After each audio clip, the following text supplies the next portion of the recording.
I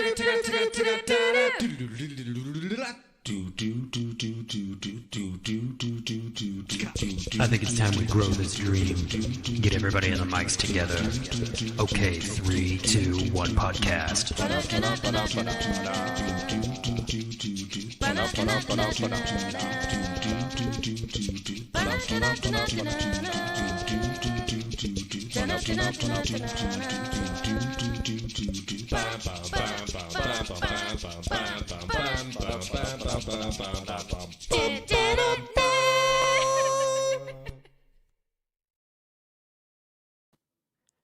Good evening, and welcome back to the sudden but inevitable Rebop, the podcast where we take two anime-resistant first-timers through the series Cowboy Bebop, 1 or 2 episodes at a time. Now, of course, I am your host, Captain Bootscoot, a.k.a. Vanilla Husband, a.k.a. Jesse. And joining me on this wonderful journey, as with every other week, is my wonderful co-host and anime veteran, Kylie. Kylie, how has your week been so far? Hello, it's been good.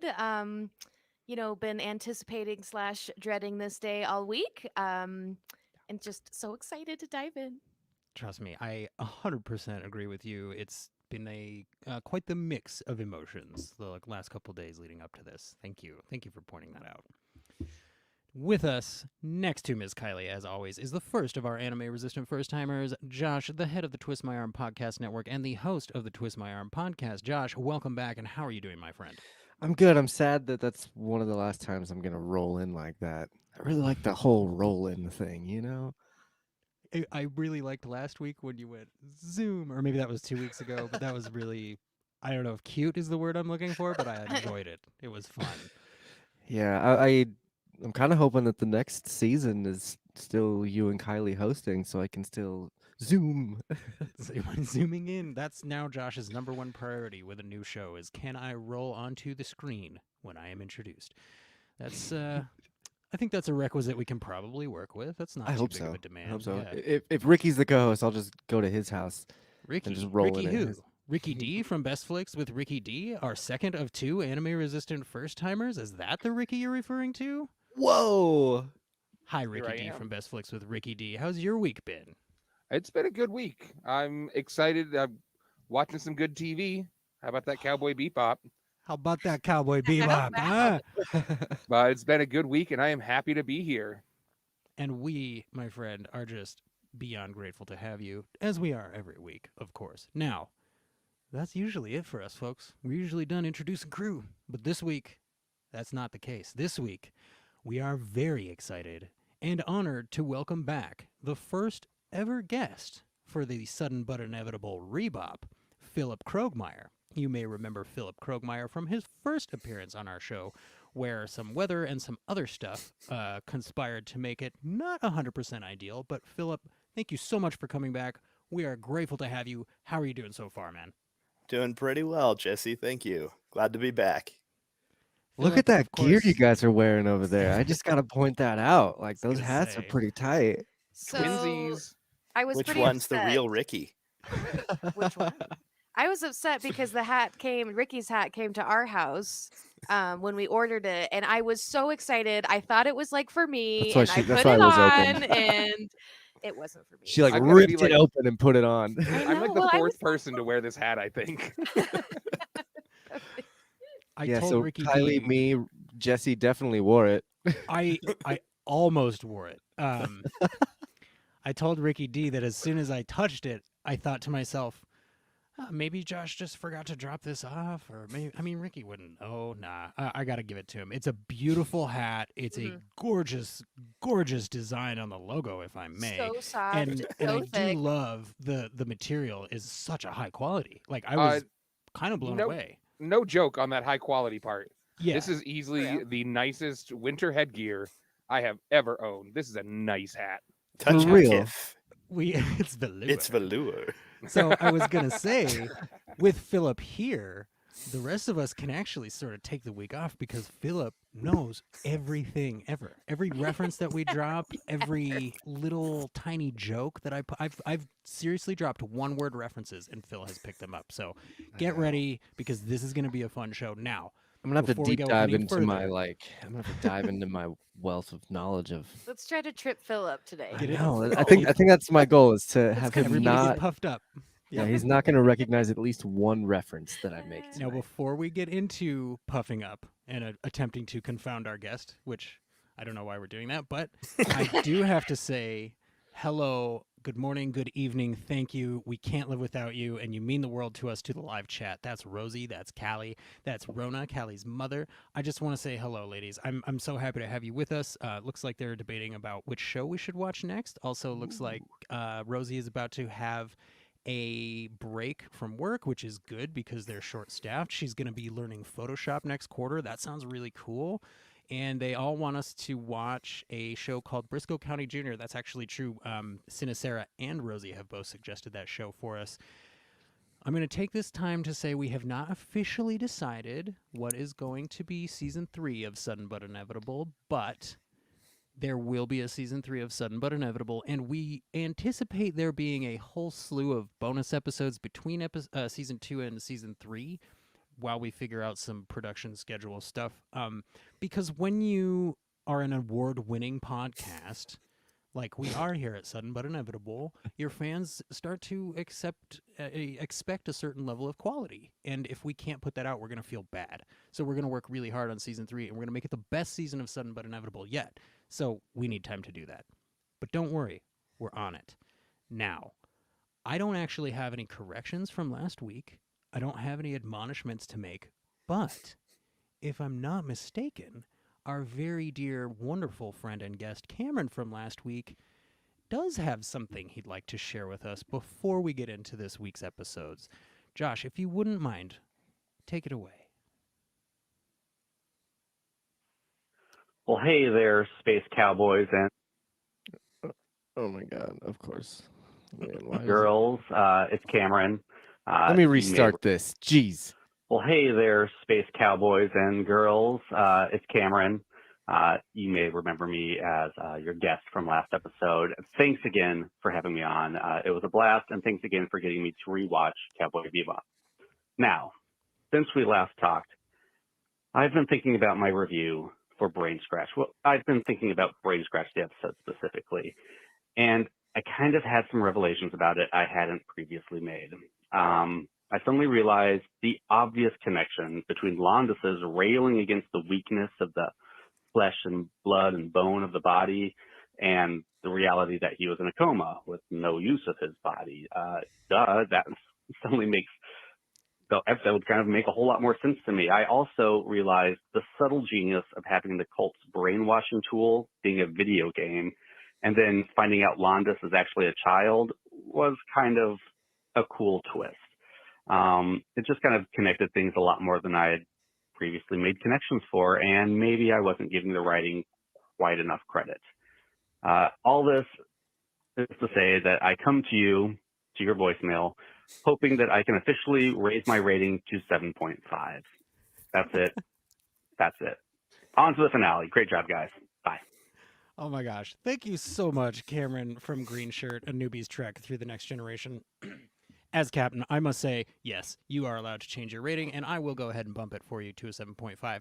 That having been said, I don't have any of the math left, so I don't know what that does. But I'll go back, and then in Woo! post for this show, this part will actually be going, that brings our episode rating for Brain Scratch up to a blank. So, Yeah. if nobody Cameron. else has anything else that they need to share from the last week, or any corrections, or anything like that, does anybody have any of that stuff?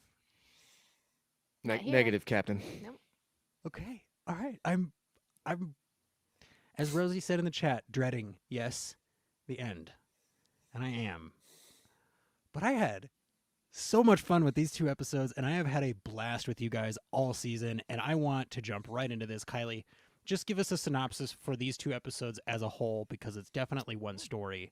Break Sure. it down, give us any fun facts you'd like to, and then I would, if you don't mind, I would like to immediately hand it to Josh and get your first reaction. Josh, how are you feeling at the end of the series?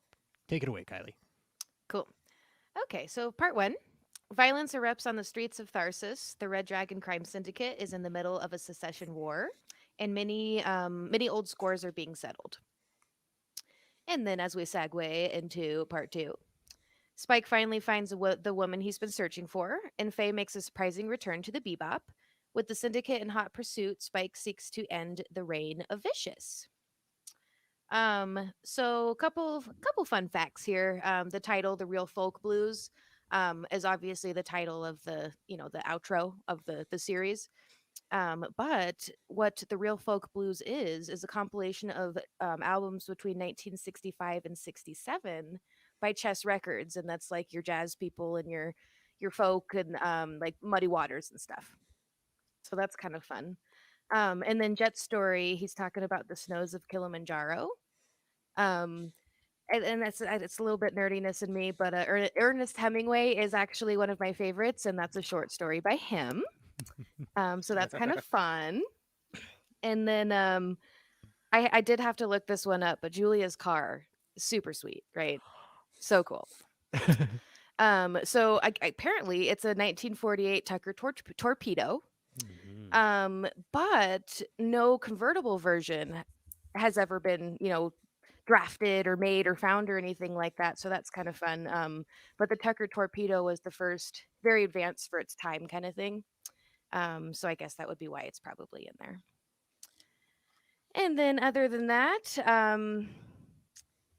Carry That Weight is referenced at the very end, and that is the final track on Abbey Road by the Beatles, announcing that they broke up.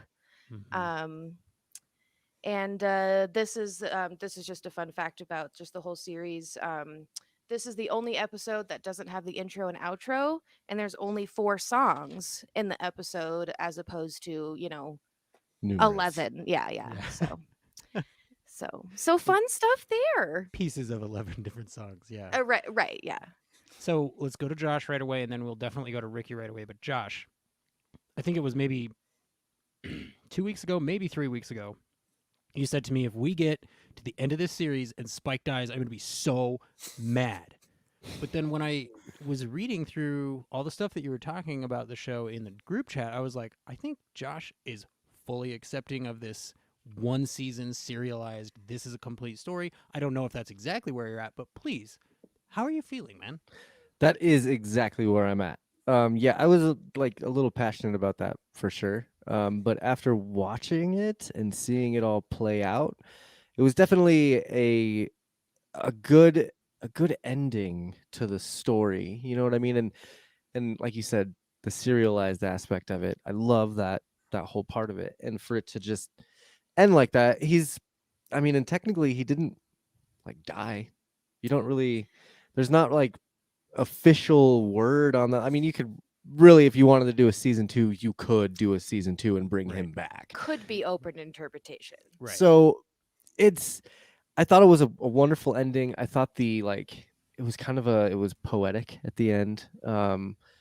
As far as, he finally concluded his journey, and it was all just a dream, and he was finally able to wake up from that dream. And I thought it was really, really good. I definitely was not as upset as I was about Wash. I'm in this Browncoats group on Facebook, and I still go in there. I'm just so bitter. And they're always posting really nasty jokes. Yep. And I have to go in and be like, you guys are horrible. You need to get me into this brown coat group because mine is way too vanilla. I need to get some of those nasty Firefly jokes. God, they're I don't know, man. They're brutal about it. How do Reavers clean their spears? Through the wash. Yep. And it's one of those jokes that you don't get to tell until you've healed emotionally. And then you're like, I'm going to drop this on somebody and it's going to be great. So who else can I devastate emotionally today? Exactly. I've stated multiple times, that was the explicit purpose of season 1 of Sudden But Inevitable, was to like wrap Josh into this thing and then see if he would still be my friend after. And then crush his soul. He finished watching the movie, so it worked. I figured it out. He was like, I can end our friendship with this right here. But then it backfired, now we have to do 3 seasons. Yeah. It's more of a what's the word? It's not a test. It's a reaffirmation. It's like, I'm pretty sure we can get through this now because I think there are times in Josh and I's relationship where had we watched Firefly together, we wouldn't be friends anymore after that because we didn't have the solid base to build from. So, that having all been said, Ricky D from Best Flicks with Ricky D, you've gotten to the end of your first anime. How are you feeling, man? Was this my immediate thought, honestly, when I was watching the first part of this was Ricky D is probably kicking himself right now because he knows there are shows out there that he probably missed. Is that true, or am I reaching? That is true. And I was kind of thinking about the art styles, and you said a little while ago that anime is more of a medium than it is a genre, and I agree with that.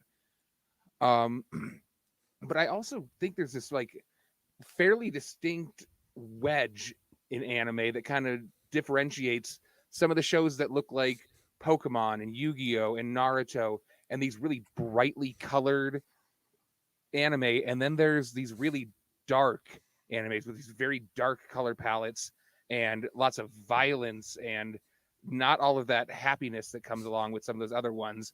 It's a And Sunrise animation thing too, the darkness, and you Yep. might just like certain things. Yeah, that's Uh, awesome. Which is ironic So- considering they're called Sunrise. Right, true.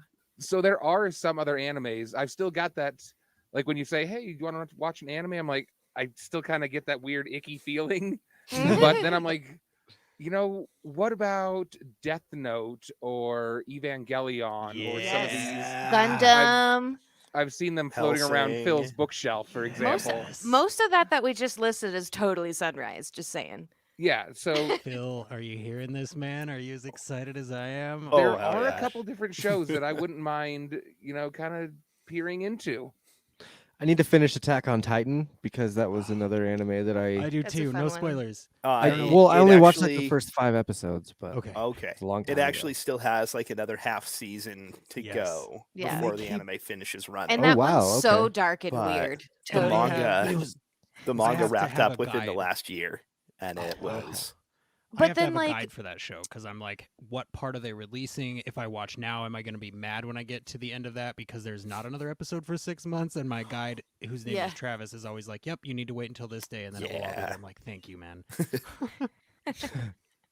Callie D says, "Death Note, Ricky, Death See, Note." other classics though, like I think Ricky would like hate Inuyasha. I don't think that would be his speed at all. but- you No. know, So Yu here's- Yu Hakusho. So here's the thing. Yu Yu Yu Yu Hakusho Hakusho you would might be actually cool. really You like. would Yeah. like Yeah. that That's- one. Yeah. So here's the thing, Ricky D and Kylie. I think now that Ricky is fully on board with the anime as a medium concept, we just have to find shows in his genre. And we know that he likes crime stories, mobster stories, noir, detective stuff. Emotional movies. Yeah, Ooh. like all that kind of stuff. He's got, some proclivities toward probably not hard sci-fi, but not, like super fantastical sci-fi either. But Ricky D, I can't tell you how much it means to me to hear you say that you've got like new appreciation for it and potential willingness to check out other shows, because that was kind of my point for you for this season of SBI was like, I bet you there are other shows that you would love if you were willing to try to love them. And it sounds like Phil knows exactly what show we should give you next, or maybe what next 3 shows we should give you to watch and talk about. We should start an anime chat, you guys. I really think we should. So, I'd be down with that, and I'm on board with Ricky as well because I was very, I'd watch the classics and few episodes of certain things here and there, but I never really so finished them up. So I think it's I hope think it's neither time of to do you that. take this the wrong way, but in general, I assume that Josh will watch things I suggest to him. Not like everything I suggest he'll watch. I just mean like Josh feels more open to suggestion of things to check out, because you guys watch like a million movies. You watch 2 movies a day. You watch full series by the time I've seen you or talked to you the last time. Like, so I feel like Josh is generally pretty open to recommendations, whereas Ricky D is more like myself, where I'm like, yeah, that's great input, and then I'm never gonna watch the thing that you just suggested. So to hear some progress with Ricky D kind of gives me hope for myself, you guys. And if we can all give each other hope, and That was not an intended effect, but dang, I that's never pretty intended to cool. give anybody hope. I think we know that, Ricky D. It's true. Now, I would like to please open the floor for Phil, because Phil, I know that for you, Cowboy Bebop is, I don't know what the word is for it. I know that you're probably the biggest Cowboy Bebop fan on the screen right now. Like, I love this show. It has given me new connections with my found family here on the screen, and I love it, and I'll always enjoy it. But you have an entirely separate history with it and your whole own fandom. So just start at the top. What do you love so much about Cowboy Bebop? And then say whatever you like about these 2 episodes. This is a very free-form episode, you guys. So, I mean, coming back to Bebop, pretty much any time I do is like going back to see an old friend. Yeah. You know, it is a familiar series. It's one I can have on in the background that I don't have to pay super close attention to, but it's always fun whenever I tune back into it. These 2 episodes specifically absolutely broke me the first time I watched them, because I wasn't ready for it to end. And, you know, now, even still going back through, I was taking notes going through both episodes the other day, and I had to stop for like the last third of session 26 and just let it go. Yep. And just watch it all in one, and then doubled back to go get my notes on it, because it was just as beautiful as I remembered it. Yeah. That's where I was at. Honestly, I've seen these 2 episodes 3 times this week. Yeah. It was like first time through, I made 2 notes. The first time I watched the first 2 episodes, 1 note per episode both times. And then I was like, I have to watch these again. And the way that, okay, so sort of from the beginning here, like we have these episodes have some shootouts, right? And I feel like this is the most visceral version of a Spike shootout that we've gotten, where we're almost seeing his shots fired before he takes aim. I feel like I could feel the gun swinging in his hand when he noticed that Jet got shot in the leg. Mm-hmm. Right? Like he fired and then turned to make sure that he had fired in the right direction. And it just, Oh yeah. I felt like I had a controller in my hand or something, and I was like feeling that weight and the swivel. And it's because of the way it's shot. Now, to that point, actually, really quickly, let me go back to Josh's point from when he started. I know that they don't actually specifically have a character say, okay, Spike's dead, right? But But it's heavily implied. They do have the Mystic explain the stars going out and coming on to Jet, and then at the very end of the credits, after it's panned all the way up into space, that The star star goes out. Yeah. Okay, I must have missed that part. Yeah. Now- Okay. Now, Vicious, also probably dead, right? Yeah, so then that's So- the thing. Does the star go for both of them, or is it just one of them, or Is it a like binary star? Are we Yeah, seeing are they- from too far away? Is it a yeah? You're Yeah, right are that they- there's some room for interpretation. are they a dyad in the But- anime, and they're both one person? And Well, I thought there was going to be a season 3, but I just Wrap night, this up right folks. here. no, you're good. Rise of Skywalker was an awful film. But to your point, Josh, yes, there probably is this much room left for interpretation. I felt that they wanted to put that light out just to kind of drive it home, and not in like a mean way or in like a hopeless way, but in like a that was the story we were telling way, Mhm. right? And Ricky D Yeah. had mentioned last week, like it almost feels like I've never seen another show that was so correctly, perfectly conceived as a single season Mhm. or one total arc. I don't think I've even seen a multi-season show necessarily that I would say was perfectly conceived all the way through. The new Castlevania, it definitely feels like they went for a 4-part story and they executed on all levels, and I enjoyed the heck out of that. But I mean, it's a different era. They've got more money. There's all kinds of reasons that it's not necessarily the same, right? I feel like Cowboy Bebop, and feel free to agree or disagree with me, anybody, but I feel like this isn't a new thing to say, but Josh and Ricky, having experienced it for your first time, can you see why this is like The thing? anime. Like, yeah, this is the anime that you use to make people like anime. Like, do you get it?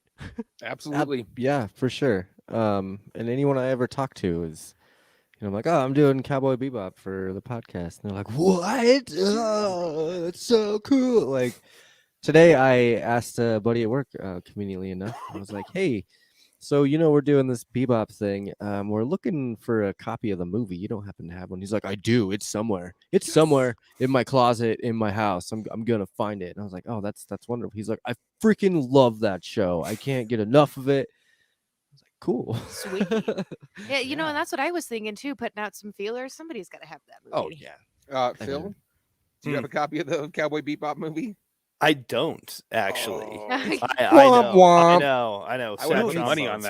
sounds. No, the point though is that, to Josh's point, it's a difficult thing to find. Like However, we've been looking for it for a week, and we feel like we may have found it, but there's like no official channel. Like we found a few on eBay. Go ahead, Phil. I was gonna say, however, uh, Ricky, I think it was like our freshman, maybe sophomore year. Mhm. There was a poster sale in the university center. Mhm. I have snagged a big old theatrical release poster from the movie. Oh, nice. So that's floating around here somewhere. nice. Very That is cool. Not the movie. Not a copy of the movie, but Close. That's I mean, pretty it's cool. close it'd though. be good to see again, though. So I guess the next test, that reminded me, Phil, of a thing that I, as a huge unabashed nerd, just have such love for. Yes. And I feel like this might be the time that we can introduce Josh and Ricky D to these, but anime music videos. There are some seriously very well cut Cowboy Bebop, Johnny Cash matchups that are quite choice, if I may say so myself. And Quite Oh, choice. yeah. I'm not the kind of I'm not the kind of person to go, you have to watch this YouTube channel. I watch this YouTube channel. Please watch this YouTube channel. Like I try not to do that, right? I will recommend music videos, music playlists, that kind of thing to people, but I will try not to be overbearing with my YouTube suggestions. I want to say hello to Ryan Archuleta in the chat. He says best flicks hats for Ricky and Phil. One of my favorite parts of having Ricky D from Best Flicks with Ricky D on the crew, other than the sheer chaotic, mirthless charm that he brings, is the actual outpouring of love that surrounds him despite his carefully crafted persona of anti-socialism. Totally. I love it, you guys. It's a beautiful thing. We have a found family here at SBI, and they're in the chat, and I love it so much. So, just to say, Kylie- Ryan from the chat, he is going to be on an episode of Best Flicks this weekend. What? Awesome. what did Heck you guys yeah. discuss, if I may? Tease the people, Ricky D. We did Bad Trip. It's a new Netflix movie. It's kind of like a Oh. prank movie. Yeah. You could almost compare it to Borat, Of course, but Josh has seen it. it's starring Eric Andre. Josh has seen it. I've seen parts of it. I haven't seen the whole thing. Okay. I hate Eric Andre. Like with Oh, the okay. Oh man. But it's got a lot of really funny pranks. They draw in just random civilians and get them in on the pranks and just kind of mess with their head, and it's a lot of fun. That It was a- stuff gives me it was a good anxiety. movie. It's definitely possible to give you anxiety like that.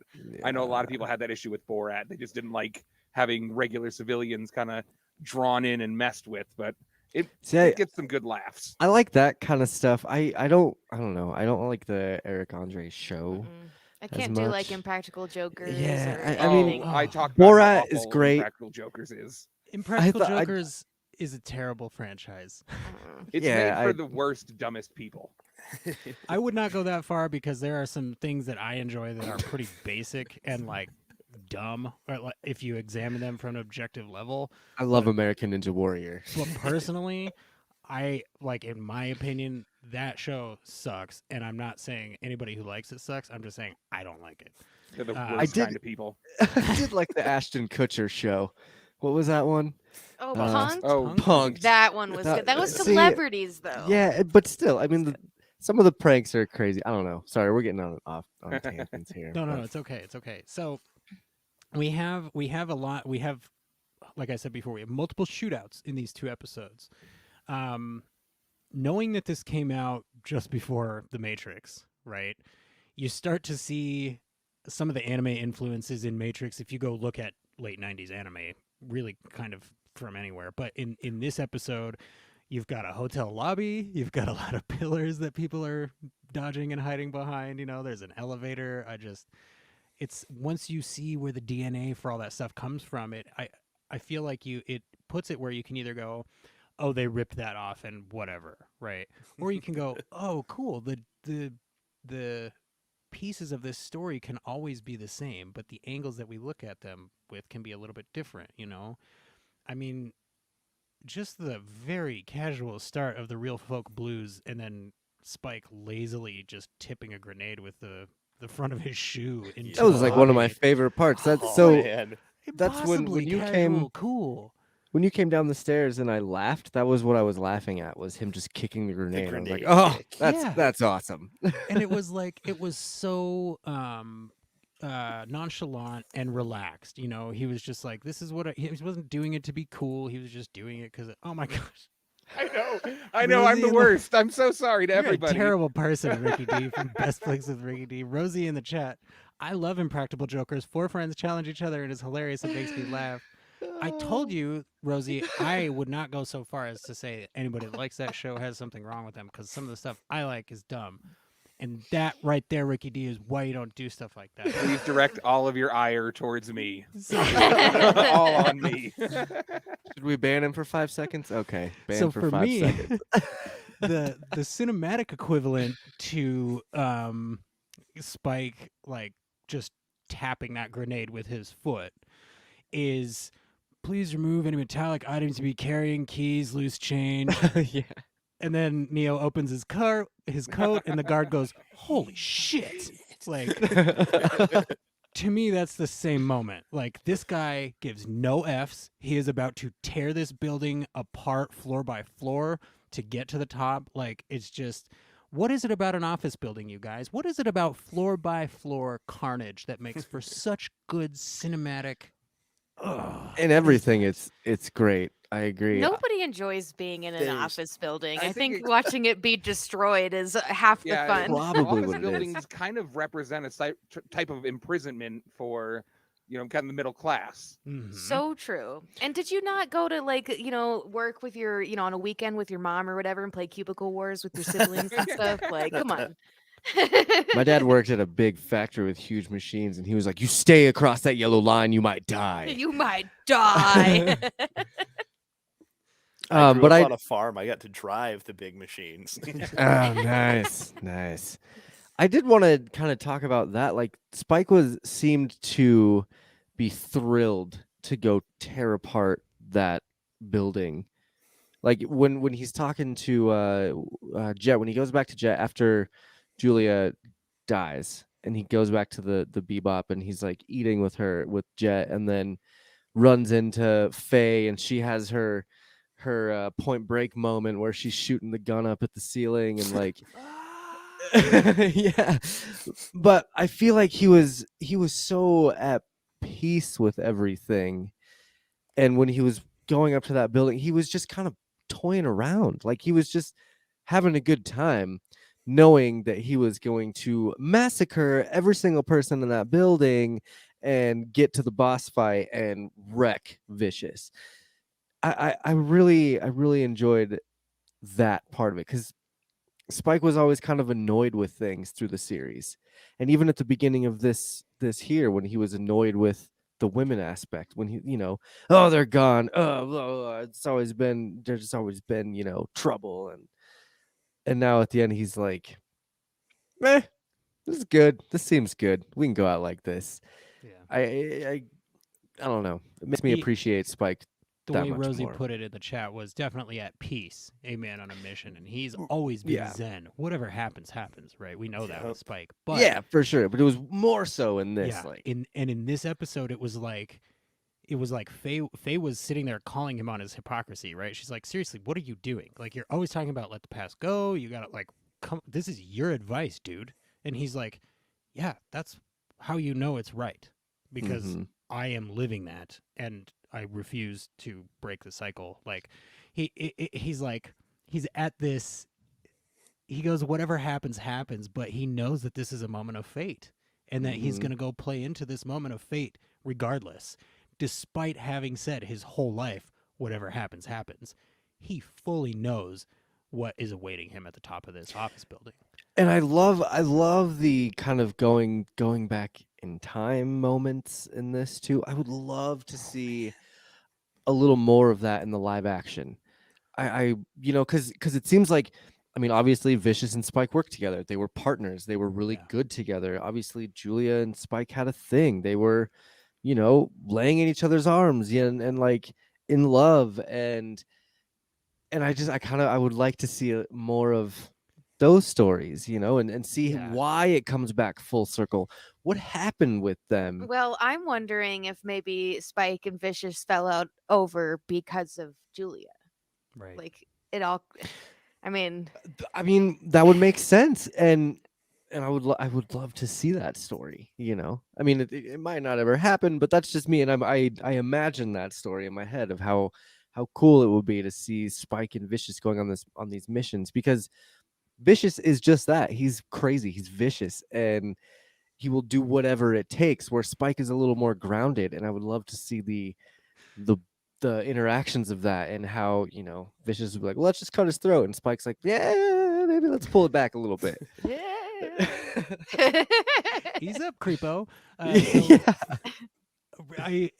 Those are beautiful, wonderful, excellent points, and I can only help but I can't help but wonder, like we did last week, are we going to get some of that in the live action series? Do we think, to pad their episode count and to keep us there as long as possible, because Cowboy Bebop was originally conceived as one season, right? We have to imagine that the remake is conceived as keep you here as long as possible, I would think. Because Yeah. I don't know that I've seen something, maybe outside of Lovecraft Country, in the last 10 years that was actually live action TV designed to be one story and then done. I mean, outside of anthology things like True Detective Right. or Yeah. American Horror American Story. Horror or- Story, yeah. I mean, Right. Breaking Bad was only meant to be a certain amount of seasons. Community was only supposed to be 6 seasons in a movie. 6 seasons in a Yeah. movie. But But so I see your point for sure.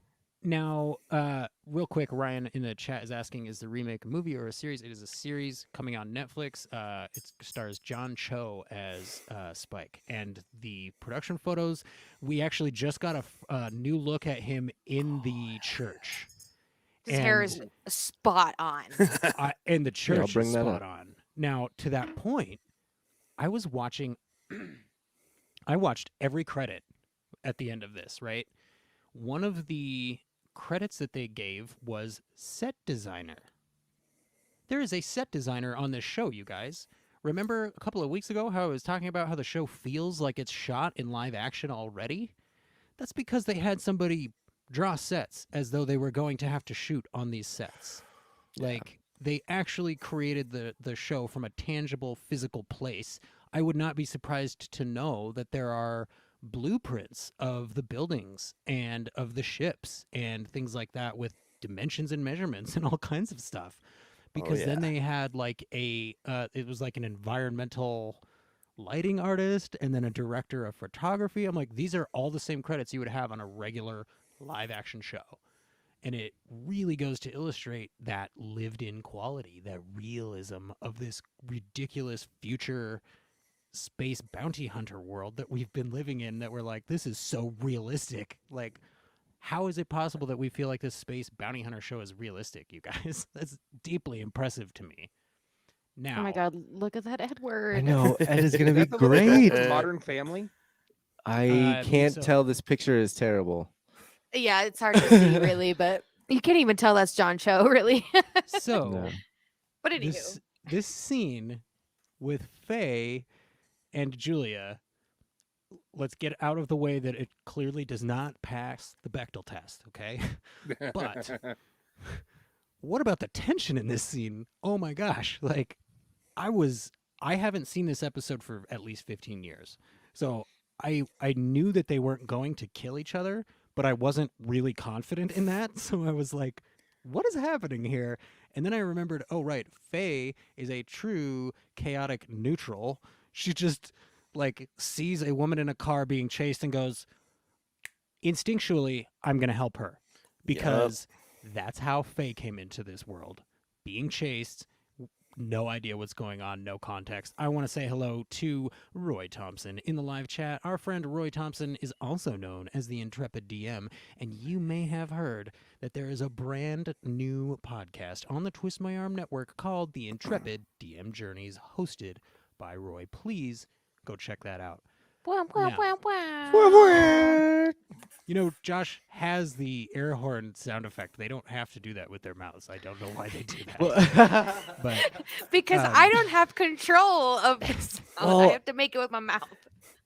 And because my phone's not plugged it's in, right guys, now. it's okay. I love this show. I love that people can tell that we make it with our heart and just a couple of laptops and sometimes some cell phones. I mean, that's really what it's all about, right? Getting together with your friends and having a conversation, whatever we got to do to make that work. So this car, Kylie, you said it's called a Torpedo? It is, yep. Sorry, it's a Tucker Torpedo. Tucker Torpedo. 1948. How is this car as cool as the Swordfish? Like, Right. the Swordfish feels like it was designed based on the Torpedo. I mean, it's got the fins, you've got the red, you've got the low sloping lines. I'm a sucker so for a pretty. real nice car. I don't even care about cars. Can but, we like, look at? Can we classic look up what it? cars? I want to look up what it Ugh. looks like in real life. What is Oh, a? when it's not a convertible that doesn't Yeah, what's a exist. Tucker That one. Torpedo look like? So that's That's what it is. convertible. But what's the 1948? Kylie's like, Tucker yes, Josh, that's the Torpedo? TV show we just watched. All right. Okay, there we go. Wow, Oh. Gorgeous, though. that is beautiful. Okay, yep, that's pretty. That looks just like Julia's, honestly. Oh, Let's of course see it. it's tiny. All but right, well, here we're you gonna. go. Sorry, it's so tiny, but it's there. Yeah. It exists. There we go. Yeah. This is what they look like. I, So those I- are really pretty. It's got your traditional 40s round body and stuff. So Mhm. and the All the fins, chrome. and it's got that look where it's like the the white car, walls. and the car gets bigger as it goes forward, right? Like Yeah, it tapers Yeah. forward. Like I love. it's a freaking It boat. looks like every car in Gotham, basically. Oh, it's a Yes. Pontiac. Yes. Okay. Yeah. I mean, that's got to be Ooh, what that one's cool. I drive Well, that. Yeah. that aesthetic is probably based on 40s, 50s vehicles. If I had to guess. Which, if you like, Big O is that whole Art Deco Gotham anime aesthetic, but with giant robots. Oh, really? And a main character also voiced by Steve Bloom. Really? Yeah. I could dig that. So to the point that Ricky D was making earlier, even as an anime fan, for the longest time, I was a don't recommend giant robots to me guy. I don't care about giant robots. And then I watched Neon Genesis, and it was like, That was my first one ever. First think I anime have- ever. It's a was like, I rough think I one have to to start watch with. yeah. Oh, but it made me fall in love for sure. It does, but it also like you need a week. God, I was like 9 for real. Oh my god. Yeah. I was like 29 and it ruined me. So but Ricky? That's why Kylie's so cold. it made me fall in love with Gundam though. Transformers I'm gonna say is cool. It wasn't really my thing, but like Yeah. Zoids was really sweet. Like well, and so yeah, I was into obviously Power Rangers as a kid, which is immediately Mighty adjacent, Morphin. and it's still a Japanese concept that comes from anime. But I, for some reason, like as a kid, I think I saw Escaflowne and was like, I don't care about this. okay. And then I That's a good one. saw. Classic. Yeah, it is, and I've watched it again since, and I love it. There's one called Van Dread that I really liked, and the first time I saw that same thing, I was like, why why is this? Why are giant robots in every anime? And my cousin went, okay, give it 3 episodes, relax, it will be fine. And I did. I loved it. It was a great show. I think that one Jesse might be said, on Netflix, or but not Jesse, I'm sorry, Josh. Josh had said that you really liked things like Trigun too, that are like very similar to Cowboy Bebop. Was that you? I have not. Trigun? Are you talking to me? Yeah, you I have with not seen Vash, the blonde Trigun. hair. Oh, I You don't. shit. know? I don't Oh, think I that know was. I don't Vosh. think that was Jesse. I know Vash the Stampede, but Oh. I have not Okay. personally seen Trigun. Oh, you I've need to. also Check I've that one not out. seen Helsing, and there's one other one that I really wanted to watch that I haven't seen. I like Helsing with Vigo. That's a good one too. Trigun would definitely fit into kind of the space western aesthetic. Mhm. Yes, it would. It's Wait. all set on one planet, but it Vash very is a much way cool has. character. Are you talking about Van Helsing with Hugh Jackman? No, there's an anime called Helsing. Oh no, is it Hugh? I Yeah, thought it yeah, was yeah. Vigo Mortensen. No, it's No, Hugh no. Jackman. Yeah, yeah. Anywho, And that's a that's good Van one too, Helsing. but that's not an anime. Yeah. I saw that movie in the No. theaters. Me too. love Oh, I that saw it in movie. theaters like 3 times. Yeah. So I'm just gonna continue my runner. That movie sucks. I'm pretty sure we watched that like a month ago. Of course we did, Of though, course right, you did, Jesse? yeah. like, no joke. So should about just- Cowboy Bebop, Yeah, please, Yeah. if we could go Ricky, back to save us. Julia Yeah, and her the car. car. She was driving away from Faye. She puts her sunglasses on, super cool, and she's in the driver's seat of her Torpedo convertible, and she's just looking super cool. And she's like, "I'll see you later, Faye." And in my mind, I had her like she just turned into Ed, and she goes, "Faye, Faye, bye, bye, Faye, Faye." Hey. It was this Oh, total I missed that. juxtaposition. I know, right? It was this total juxtaposition from how cool Julia was. Ricky to- D, how did you feel when Faye was talking to herself and she went, "Well, they'll be fine. Ed and Ein are still there." Well, then she's kind of seemed to question herself, like, I don't even know if what I'm telling myself is true. Yeah. So how are you feeling about Faye? And to that point, our friend Callie in the live chat says there are a few stories I would really like to know about. For example, we still haven't found out who sent Faye the tape of her childhood, right? Very true. So where did you land on Faye, Ricky D? Because I know you've had a roller coaster with her this whole series. I don't like hot people. So 5 out of 10. She's a 5 out of 10. No, just I'm not really feeling her. She's probably my least favorite character on the entire Bebop. She's definitely is. I don't hate her. I don't wish her to be abandoned on a moon of Jupiter.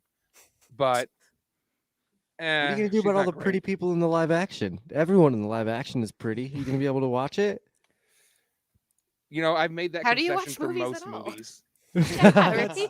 That's a good point. Hollywood generally Everybody's mostly beautiful. only hires the which is That's You why could I'm watch not Steve there. Buscemi movies all day. Oh, yeah. Hell beautiful. yeah. What are I you mean, it talking would be a about? great day, but Our friend that Rosie sounds in the awesome. chat continues to be one of my favorite people in the world and says, Ricky D, hot people have feelings too. yeah, Rosie is one, so she knows. This is oh yeah, okay? we've seen photos of Rosie in her sudden but inevitable gear. Have you seen her hair? Oh my gosh. Do Fiery you ever red. think there might be more to life than just being really, really ridiculously good looking? This needs to Damn be it, at least Derek. 3 times as big as that.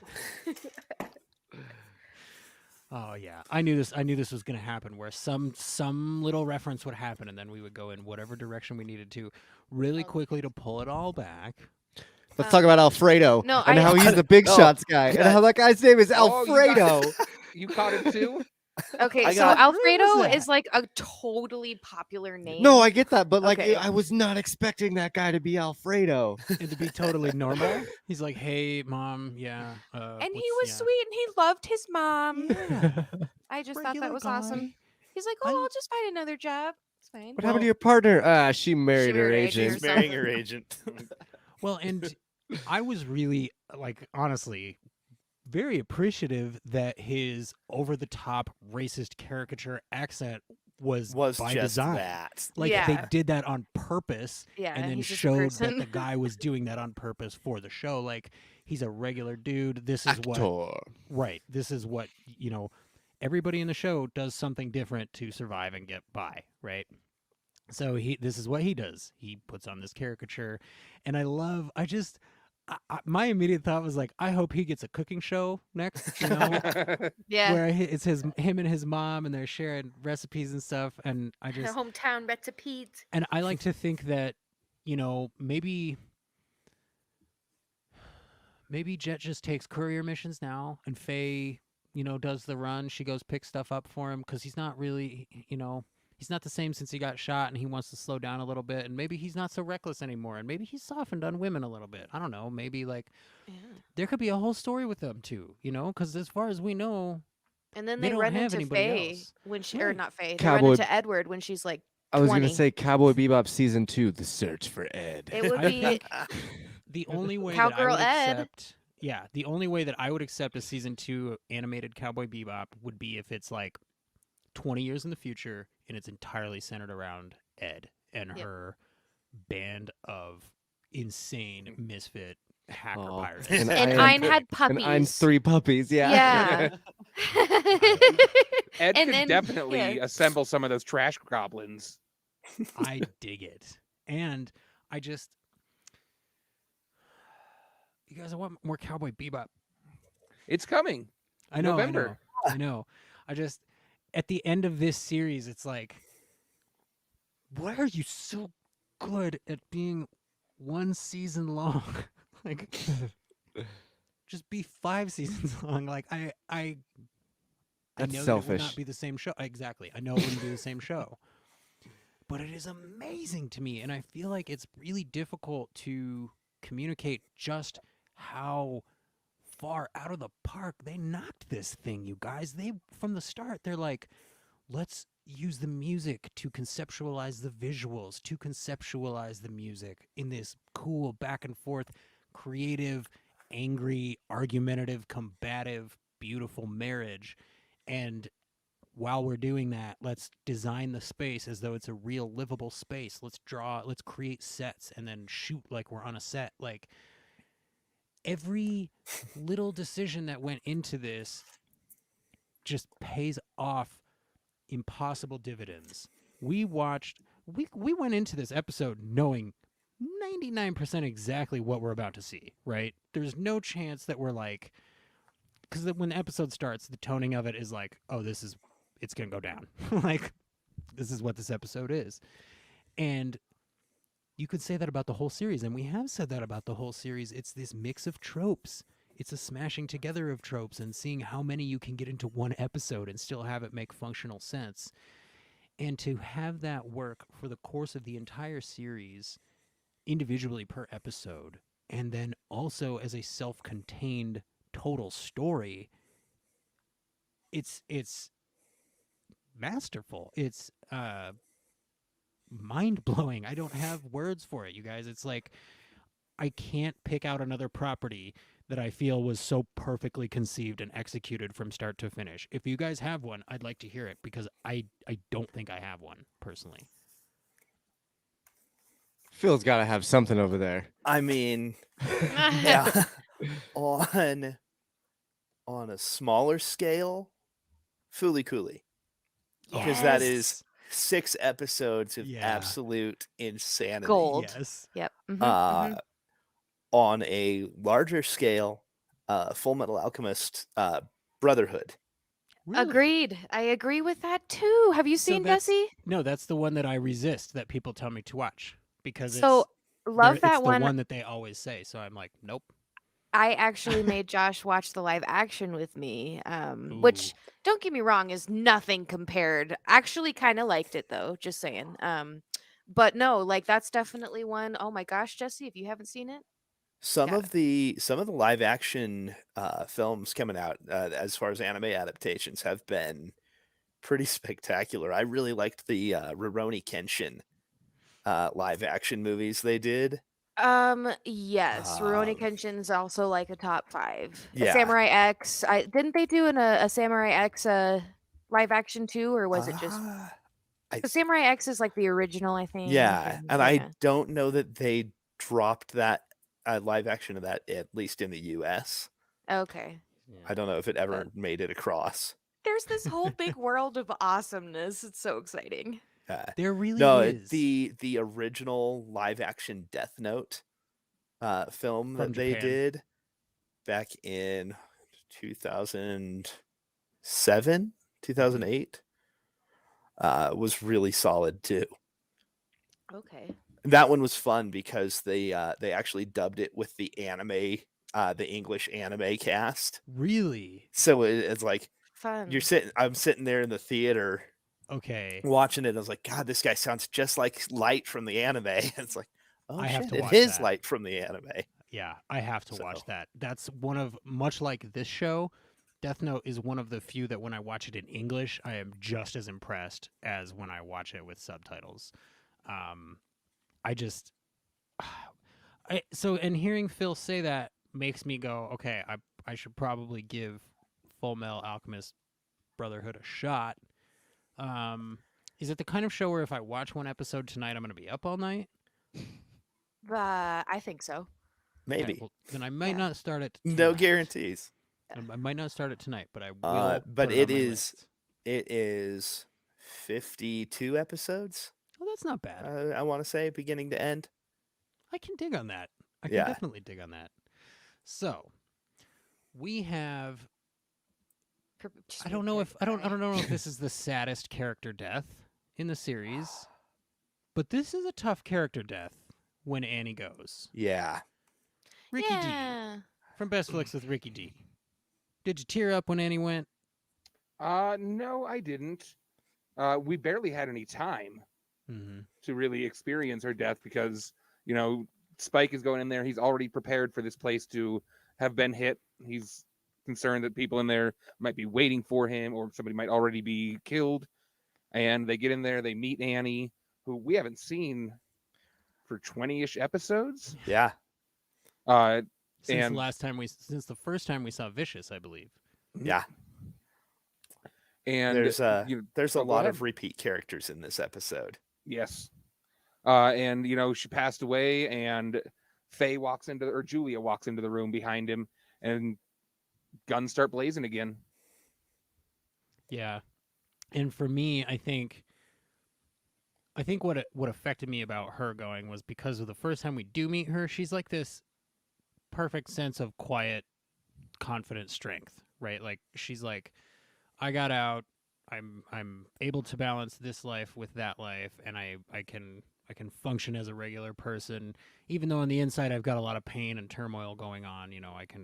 I can keep that in where it needs to be. So to see her just kind of at the point where she's not given up, right, but she's given in, that's it just kind of hurt a little bit. And that character to me was one of those characters that felt familiar, even though we've only met her once.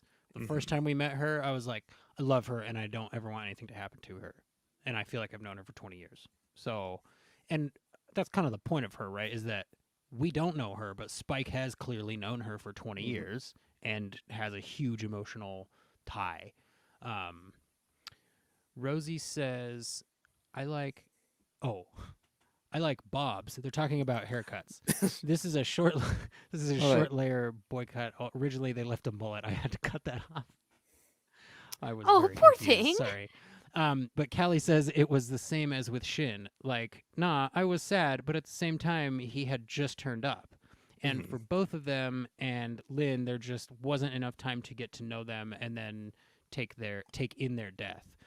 Now, But you get a sense of them through Spike's reaction to their deaths. exactly. And that's where I was going to go with it, because the first time we see Shin, you're like, who the hell is that guy? And then it has that instantaneous frame flash to Jin, and you're like, oh, okay, cool.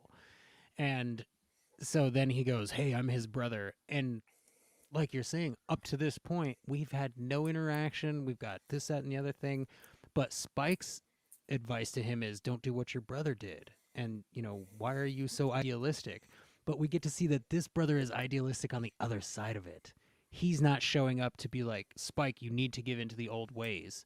He's showing up to be like, Spike, you're right. The old way is not how we can do this anymore.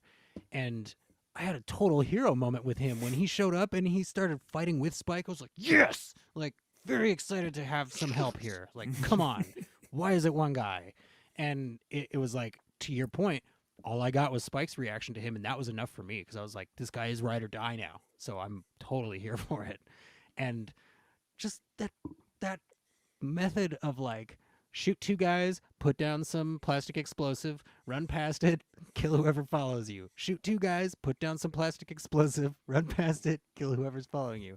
It was like Run up slow, half a flight of methodical. stairs, shoot the Yeah. next guy coming up, go up another half flight of stairs, shoot the next guy. Using glass as cover? Like, I'm sorry, Spike is cooler than anyone ever. Like, he's diving behind glass for cover. That doesn't and he has surgical precision with a shotgun, if I may. He's like bodying people across the street with a full spread. Like, how much That's- fun is this freaking show, you guys? Somebody else talk. I'm losing it. That's one of my notes about that shotgun. Mhm. Where is it at? Where is it at? Oh, I don't even know. But it was. Oh, that shotgun has some range. I thought it was kind of suspect that he could shoot someone from the roof with a shotgun. I mean, then again, it's a future shotgun, so of course it's going to be a little bit better. But on the subject of guns, I noticed that Spike's handgun had Jericho on it. Like, you very clearly saw that it was made by Jericho. I was wondering if that's some sort of reference to like the walls of Jericho, where in the Bible they go and they tear down the walls of Jericho. Was it some sort of homage to that, where Spike is going in to tear down the walls of the Syndicate? It is actually Jericho Arms. It's an Israeli Oh, It's a real arms company. actual manufacturer. Yeah. out of Israel. That, and okay. And if it's out of Israel, Uh, they're kind of coming from the same place Josh is mentioning. Yeah. Yeah, I mean, same origin of the word. Yeah, Right. but, Yeah. Right. no, they I just actually do noticed- a really solid job of putting real world, accurately depicting real world firearms throughout the whole series, like the Beretta 92 that Annie gives Spike back in session 6. Six? Yeah, I think it was the 6th episode. Oh, the Fallen Angels episode. Ballad of Fallen Yeah, Angels. Ballad of Fallen Angels. How do you Yeah. guys remember that? Oh, it's because we watch a lot of stuff over here. It kind of messes my brain Well, up. But to your point, Josh, pretty easily they could have decided to go with that arms company for the allegorical reasons, right? Like, they could have said at the beginning, like, if you told me that at the beginning they went, let's give him a Jericho and have him use that brand the entire series for metaphorical reasons, I would not be surprised even this much. I would be like, yeah, Yeah. of course they did that. That's definitely why they did that. it was so predominant. There was one scene where you could definitely tell what kind of gun it was, who made it, and I was like, I wonder if there's a reason behind that. Yeah, and it does help. To Phil's point, it actually really helps to make this show feel realistic, despite being set in the future in space where people are hunting space bounties, because they all have spaceships that are, double as an actual boat, or, they've got hyperspace technology and these gates that can get you almost instantaneously from place to place. But it's like they ground it with these little details of true arms manufacturers, or like the Coca-Cola sign where it's so faded that you can't actually see the words Coca-Cola, but you know But that you it's know. a Coca-Cola sign. Yeah. And they've got the what is the soda called? The Pepushi. Pepushi. I cannot do that with It's my the mouth. I mean, that's like the transliteration Right. of Pepsi of Pepsi, how yeah. it would be written. I think they got it from the Japanese word, or from the English word killer, and they pronounced it kira. So I just Josh, where are you at with what does that say? I can't read that. Joshua fit the battle of Jericho, and the walls came a tumbling It's down. an old church song. Yeah. And Yep. the walls came a tumbling. Wonderful. The Yep, walls it came is. a And Josh, tumbling. Yeah. I totally get it now. I Oh, apologize Joshua. for being unable to read the comment. Callie D says it's fun to play on the sax. Josh, where are you? How are you feeling about where Jet ends up in this? Are you well, sad for I- Jet? Are you just go? I'm not sad. I'm just I feel a little unsatisfied, you know? I what don't way? I don't feel like No closure? yeah. Like obviously he's on the Bebop with Faye, but like does that mean that Faye now replaces Spike? Ugh. That's terrible. Does it? Or is Jet done? I mean or does he retire or does he, move to Mars or wherever he wants to, like I don't know. I kind of would have liked to know. We know what happened with Spike. But he's kind of the Um, only character we get closure on. I mean, It's true. Well, I mean, Ed, you kind of get a little bit of closure because she's going off to grow up, basically, and that Yeah. makes sense, And you could even say, even if it was a throwaway line, like, "I'm done with all this," that'd be perfect. ladies and gentlemen in the live chat and listening out there in podcast land, please go back and listen to the start of this series, or maybe just go listen to the episode where we covered Toys in the Attic.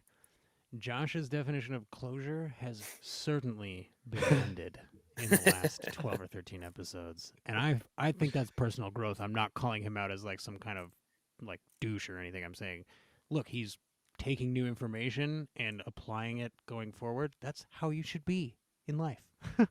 Well done, Josh. Yeah, thanks. Kylie.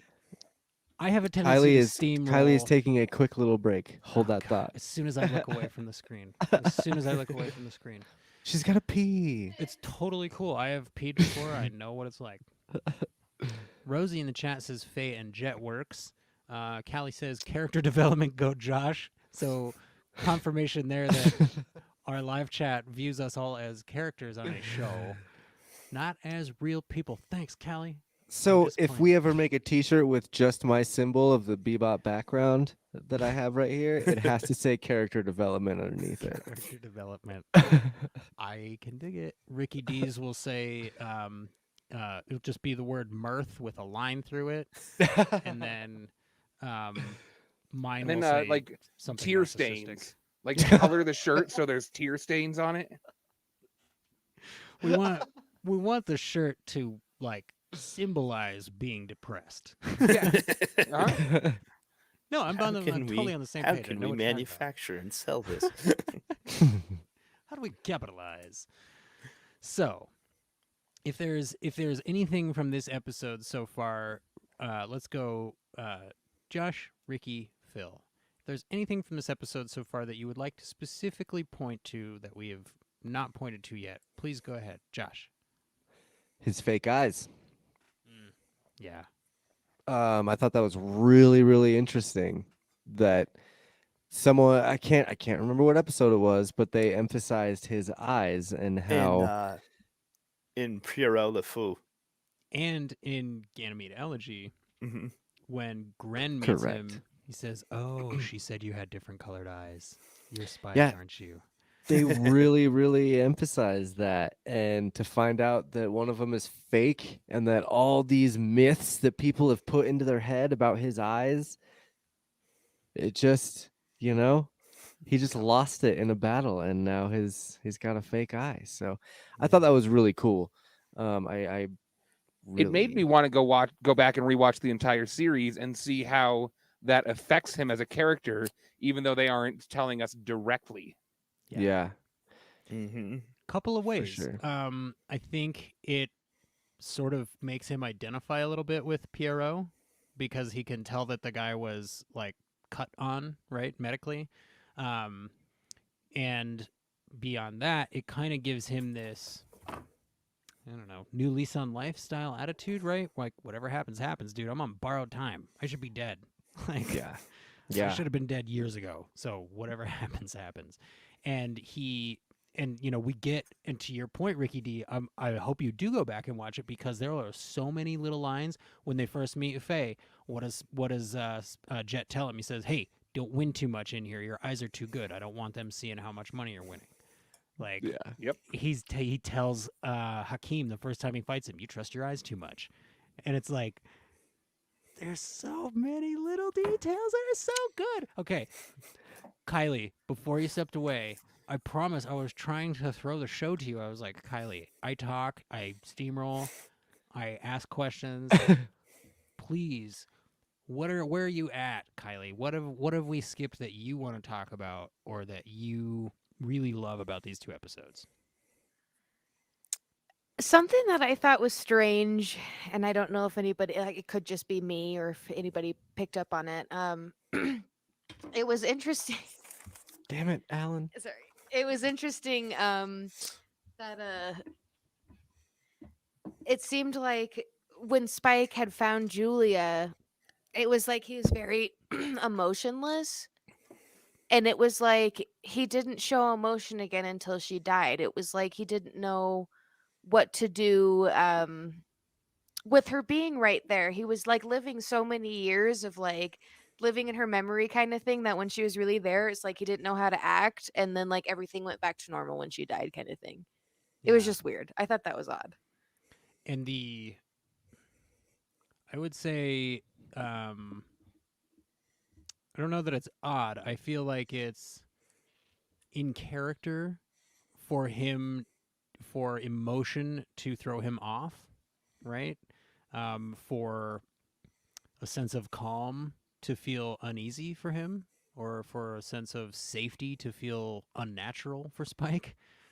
He chases excitement. He chases danger. That's why he doesn't like hackers, because they're boring. But he like has an actual smile on his face when he leaves in the Swordfish to go shoot down these syndicate ships. Like, I feel like the problem with Julia for Spike is that she's the only thing that gives him pause. She's the only thing that makes him think, oh, maybe whatever happens isn't the right way to live my life. Maybe I'm supposed to be living intentionally and working towards certain things, or attempting to safeguard certain parts of my life. Like, maybe she's the antithesis of everything I truly believe and feel.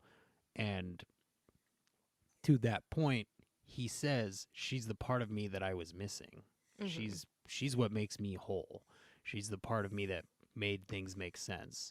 So if she's here and he has a chance to be a complete person now, that's a lot more work than just going into this building, tearing it apart floor by floor, and putting Vicious down like the dog he is.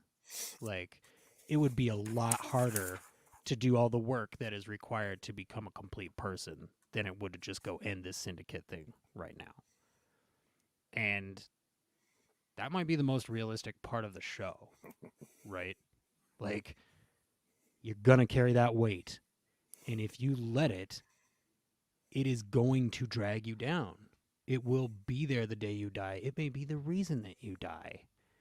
There are things in everyone's past that they use to define who they are going forward, right? That's a necessary part of life.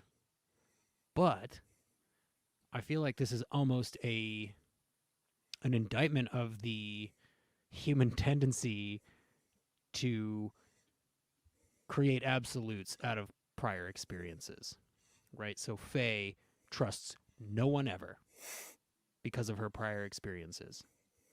Jet does not trust women because of his prior experiences.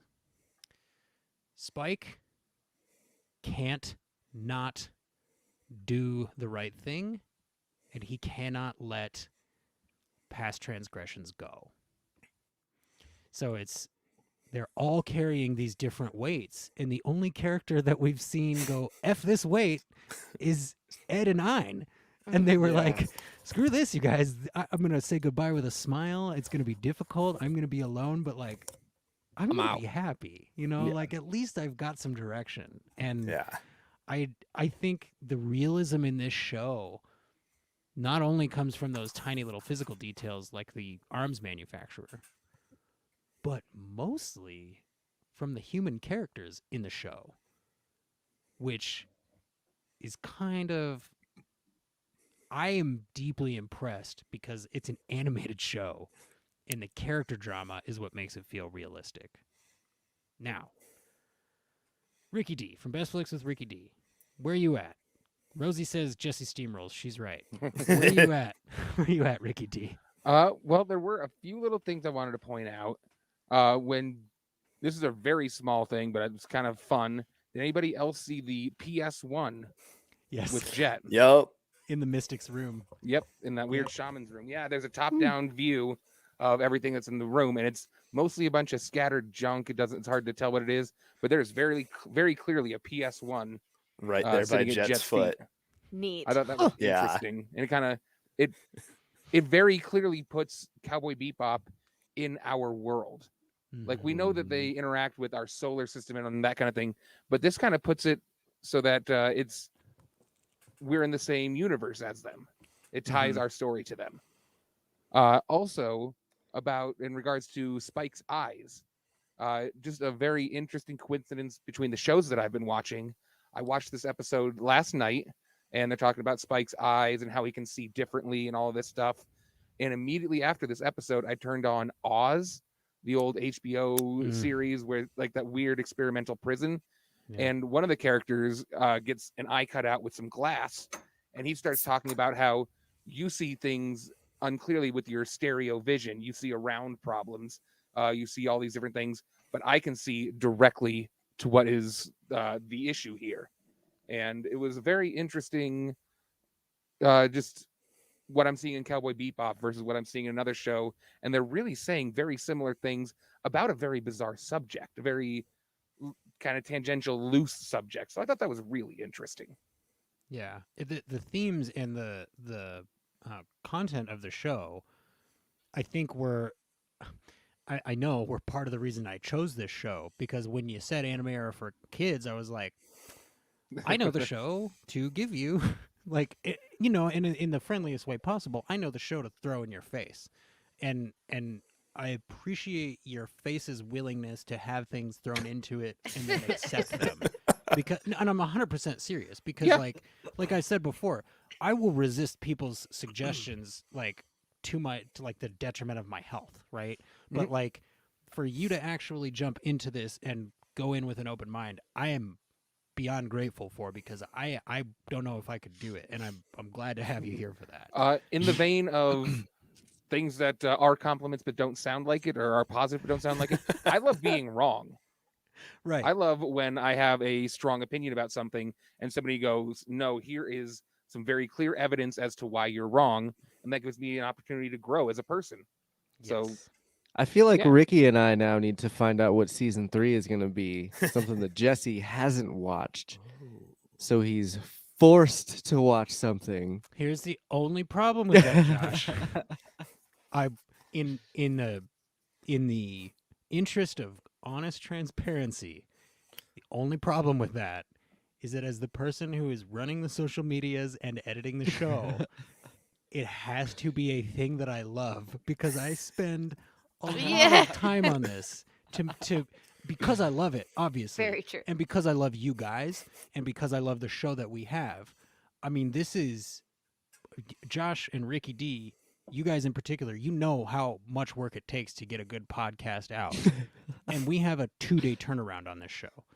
And to promote it every day on multiple things and this, that, and the other thing. And I'm not saying I would never take y'all's suggestions. I'm just saying, for this show, it has to be something I love, because if I get burnt out partway through, the quality is just going to crash and no one's Yeah. going to listen to us ever again. Like, we don't want that. But I promise you, there will never be a show that we cover that I think you're going to hate. I will not ever do that to you guys. I promise. Now, I feel like that's a challenge, and I want to accept it. now, that having been said, if one of you were to host a show where you were like, I'm going to make Jesse watch thing X, I would be willing to be on that show as a I'm going to guest. think about it. What would and he not hate? as, and not as a host, but as a guest. So, Rosie says, "You will love the adventures of Briscoe County Jr." Our friend Rosie is one of the most wonderful people in the world, and I love how much she feels like part of our family. Like, if anybody else were to be like pushing Briscoe County Jr. the way that our fans are, I'd be like, get over it. Like, stop it. But because it's Rosie and Sinacera and all of our live chat friends, I'm like, I kind of want to watch Briscoe County Jr. You guys, like, Well, I'm gonna and see where I can get it. I think Rosie said it was on Amazon Prime, and I'm not saying we're gonna cover that, but I'm saying I have high interest in watching it now yeah. just because you guys have talked about it so much. Um, Season been like- 2.5. it's been like 9 minutes. I feel like that I've been talking. Josh, what do you have? Where are you at? You already asked me, Phil, what do you have? Phil. Where are you at? Thank you. So, to Kylie's point, going back to the car when Julia first shows up, I know that it's based on a real world car, but my brain every time immediately goes back to a different real car, the Barchetta. Ooh. So Rush's track, Red Mhm. Barchetta, comes to mind every time she peels around the corner in that car. Mm, Just the idea of this old but well-maintained, very obviously well-loved car just being used in this ridiculous chase sequence, and that makes me happy every time. I told the crew before this episode, and Ricky told the crew too. Phil is way smarter than everybody on the show, and he's gonna have these connections that are gonna make this amazing, and that is one of those. Because I'm like, how could we possibly have more to say about the car? And then I was like, oh my god, that's brilliant. I'm gonna watch this episode again as soon as we're done talking about it, you guys. Like, and I'm gonna put on Rush. So One thing that makes me sad was Vicious's bird. really, Yeah, man. I kind of liked that bird. I mean, Little there's a jerk recurring bird. He was a character little too, Devil man. bird. He was a little jerk, but I mean, I loved the foreshadowing with it, though. yes, When the bird, for sure. when he's first, when his first attempted coup is getting shut down, and the bird leaves his shoulder, For like the first okay, shit, time. where's the bird going? Yeah. Yeah, the bird's like, oh, I know the plan. Okay, Now plan I B will- in effect. I will admit that at first I was like, oh, even the bird is like, I'm out, dude. Sorry. And then when he said, remember, a snake's venom takes effect long after the bite, or something like Mhm. the poison lingers long after the bite, I was like, oh, he left the bird is lingering. I'm stupid. Gotcha. I'm not like pro animal cruelty, but I didn't care about the bird. I was like, that bird is evil, just like Vicious is evil. The bird is an extension of Vicious, and I'm okay with it. And of course, he would kill his only companion, right? Like, Mhm. who's been loyal to him. Of course, he would do that. That's what he's trying to do to Spike. Yeah, Like, Spike is that bird. Like, And who hurt him? Because I feel like Spike hurt him. Vicious could have been not as vicious, maybe. Maybe he could have been a little more voluptuous. his name should have just been Victim, because that's what he's just Victim. been playing this whole Ooh. time. Well, Vicious is his last name. It's Victim Vicious. is Victim his- Vicious, yes. Your name that's is his Rustin real name. Ruxin, right? So, but to that point, like with those flashbacks, you had him back to back with Spike, right? Mhm. And then he's talking to Julia, and he says, "Oh, so you betrayed me, huh? Okay, so then you need to kill Spike, or I kill both of you." So, to what you were saying, Josh, there like could have been a simple love triangle thing. Could it have Mm. been a hey, Spike, you suck at our kick-ass job when you're entangled with her, so pick her or the life. Like, it could be either thing, right? But she was also part of the life, so for him to for Vicious to have told, I'm going to try and use names instead of pronouns, for Vicious to have told Julia, you betrayed me, but to feel the same way about Spike, to me that indicates pretty simple love triangle. But even if it's Yeah. not that, it could totally be like we were the best team and you broke us up, or At Yoko Ono coming in. right, total Sure. Yoko Ono, or purely philosophical differences where maybe Vicious went, you guys help me take out the elders because I think this is how we should run the syndicate. And they were both like, you're just the worst. And maybe that's what happened. And they were like, he's like, well, if you don't agree with me, then now you've both betrayed me and you're against me. And I don't know. Now you will cry tears of crimson, followed by dragging a katana across somebody's freaking eyeballs. Like, you guys know me, right? Like, I don't like violence for violence sake, but that was freaking cool. That was so well stylized and Agreed. heavy tropey. Like, nobody would say that, but I'm so glad you said that. Like, such a great shot. And I feel like that was, I know that he said that right before he cut his eyes, but I feel like that was a reaction to something that was said earlier in the episode when I mean, like, and you'd said they were talking about the snake and the venomous fangs and stuff Mhm. like that. Like, I think what the member says is, what a foolish thing you've done. A fortune teller warns us on the night of the red moon, the snake will slither and strike bearing its venomous fangs. And then later on, I feel like Vicious reacts by going, and you will shed tears of scarlet. right. Like there was some sort of connection there, you know? It could have been him mocking their fortune, right? Yeah. With regards to the fortune teller, Josh, do you think that He was a lot like Yoda? Yes. No, do sorry. you think that Spike and Jet have been going to the same guy? You think it's that same shaman? Probably. I feel I like mean, you there think was you think maybe he is like the fortune teller for the syndicate, and that's how Spike knew about him and would go talk to him. possibly. I do think that, yeah, obviously Spike worked for them before, and so he has to have some sort of connections that they have. I do like how his speech about do not fear death, again, Mhm. very, very Yoda like. Just in the correct order, you know, the words were Proper in the correct syntax. order. So like, but I was like, oh, okay, cool. That's pretty tight. But then again, this did come out in 98. 2000. Well, was Well, 98. in the U.S. Yeah. okay, but I guess, you know, filmmakers probably get to see this stuff beforehand. Episode 2 Oh, didn't yeah. come out till 2003. So technically, I feel like Yoda would have taken that from this. Oh yeah. But yeah. Well, and I really liked that line because it kind of it fits with Spike, right? Yeah. It's not that Spike is always like trying to get himself killed.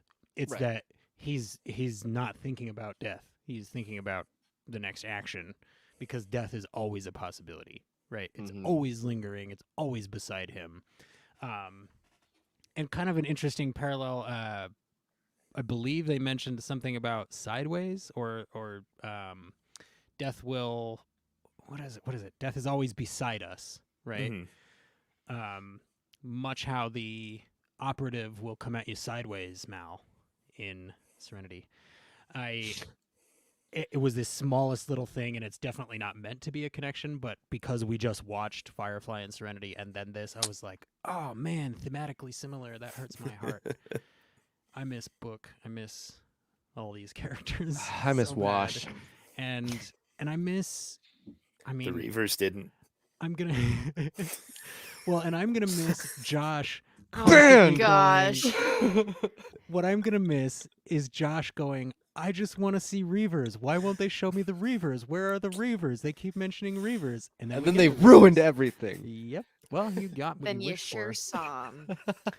So now I'll be honest, you guys. I have very, very few notes. I think I counted them. I have 8 notes for both episodes total, just because it's so like it's such an experience that you have to let the whole thing play out, and you have to be fully immersed to really get after it. But one thing that I did write down was when we have all this tension between Faye and Julia, right? And then at the very end, Julia goes, "All right, well, thanks, Faye. If you see Spike, let him know I'm here." And she's like, "Whoa, hey, whoa, what?" Isn't it weird? Have you guys ever had that when somebody knows something about you that they shouldn't, and it's not like a secret or like bad information. It's just you shouldn't have that information, and it's kind of unsettling.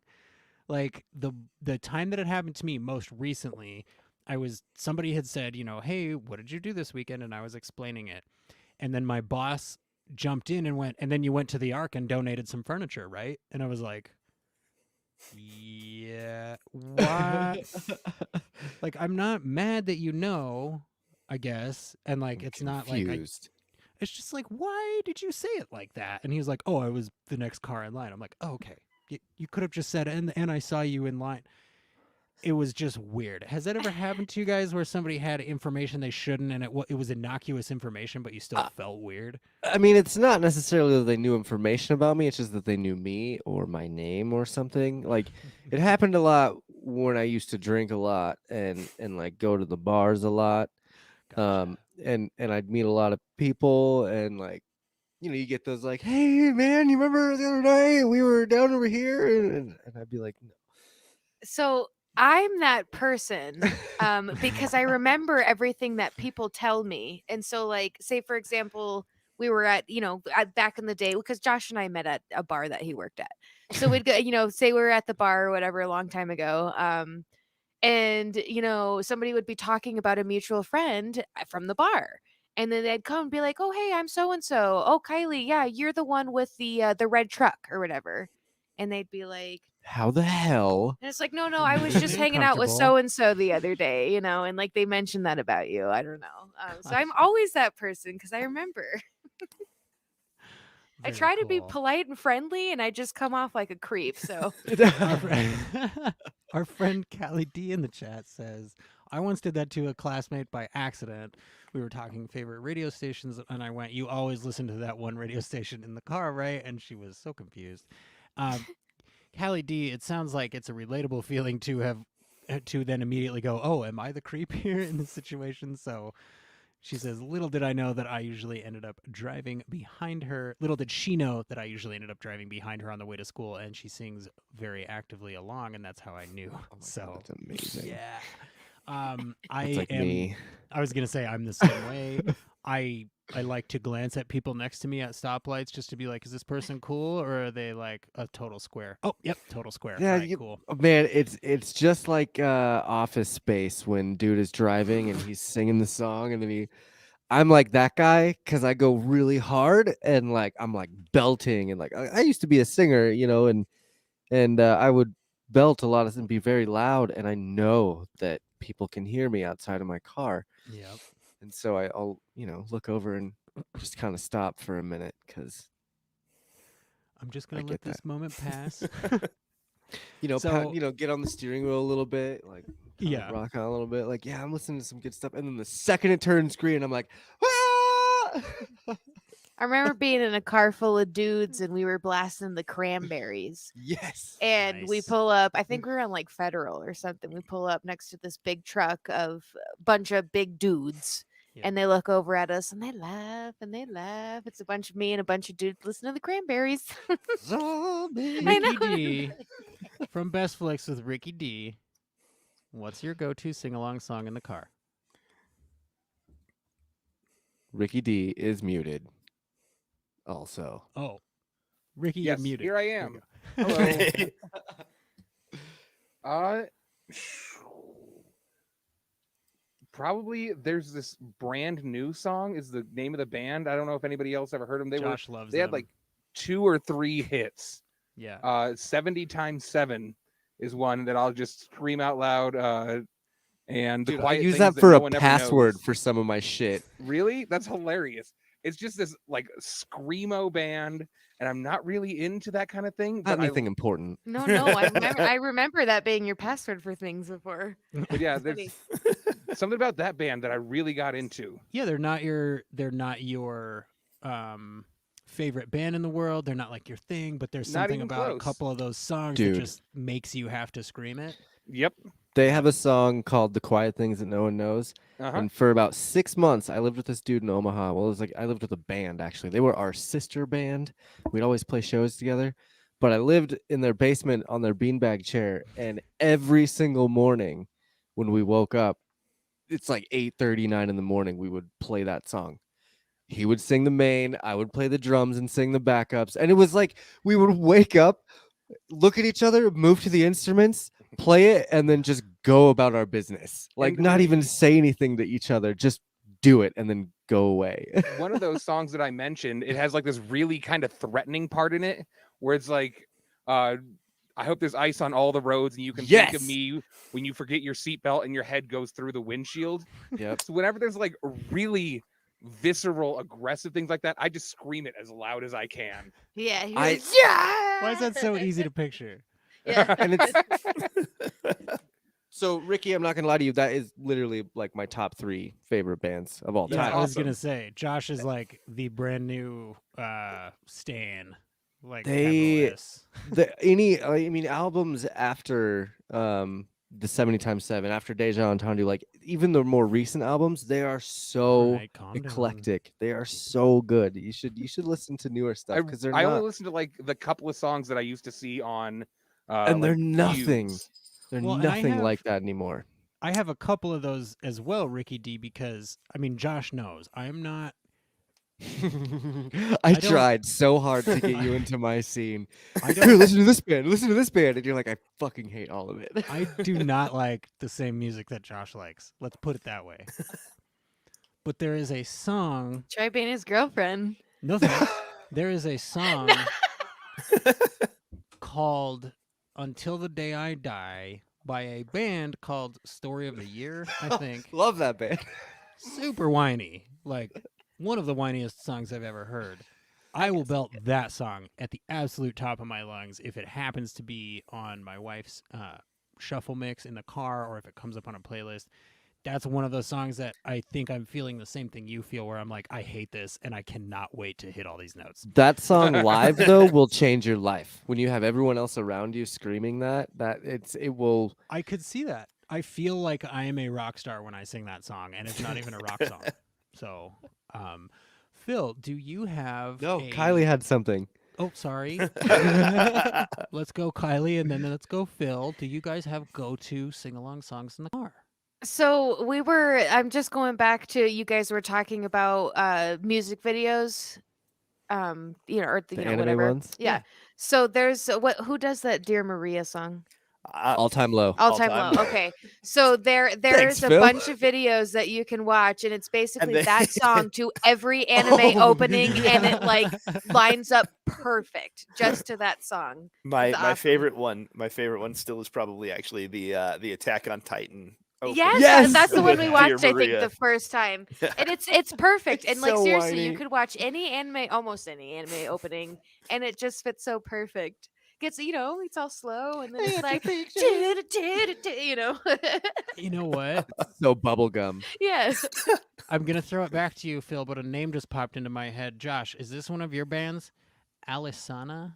Yes, that's the one that we used to listen to, where we'd be in the car and you'd be like, "Okay, can you play that one song that I actually kind of enjoy?" And it would be that one by Alice. And the guy Sean like sings all crazy. Yeah, he's really super nasally. And Yeah. then the guy that It's screams so is like really whiny. high pitched and like it sounds like a chihuahua screaming at you through It the. sounds like they're crying while they're yelling at you.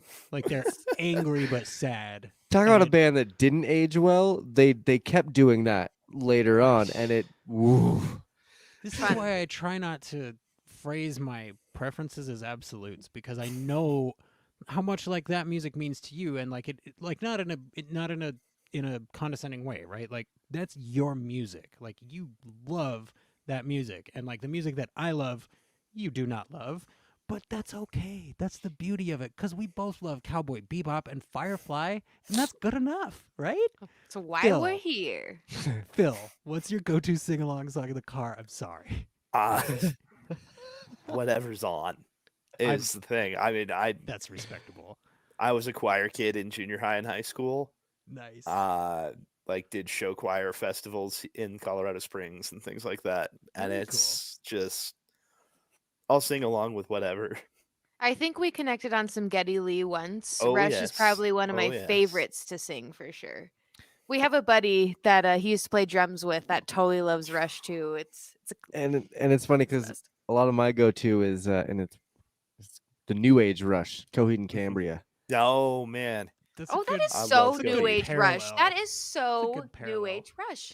yeah, Josh, was Rush one of the bands that Dr. Venture had Dean listen to? Because I know he had King Oh. Crimson on there. he had. King Yeah. There was a Crimson. whole stack of prog rock that he had for Dean. And to he just listen ruined to. his life. You're not ready for the Court of the Crimson Poor King. Dean. He's what did he say? He went down a Floyd hole.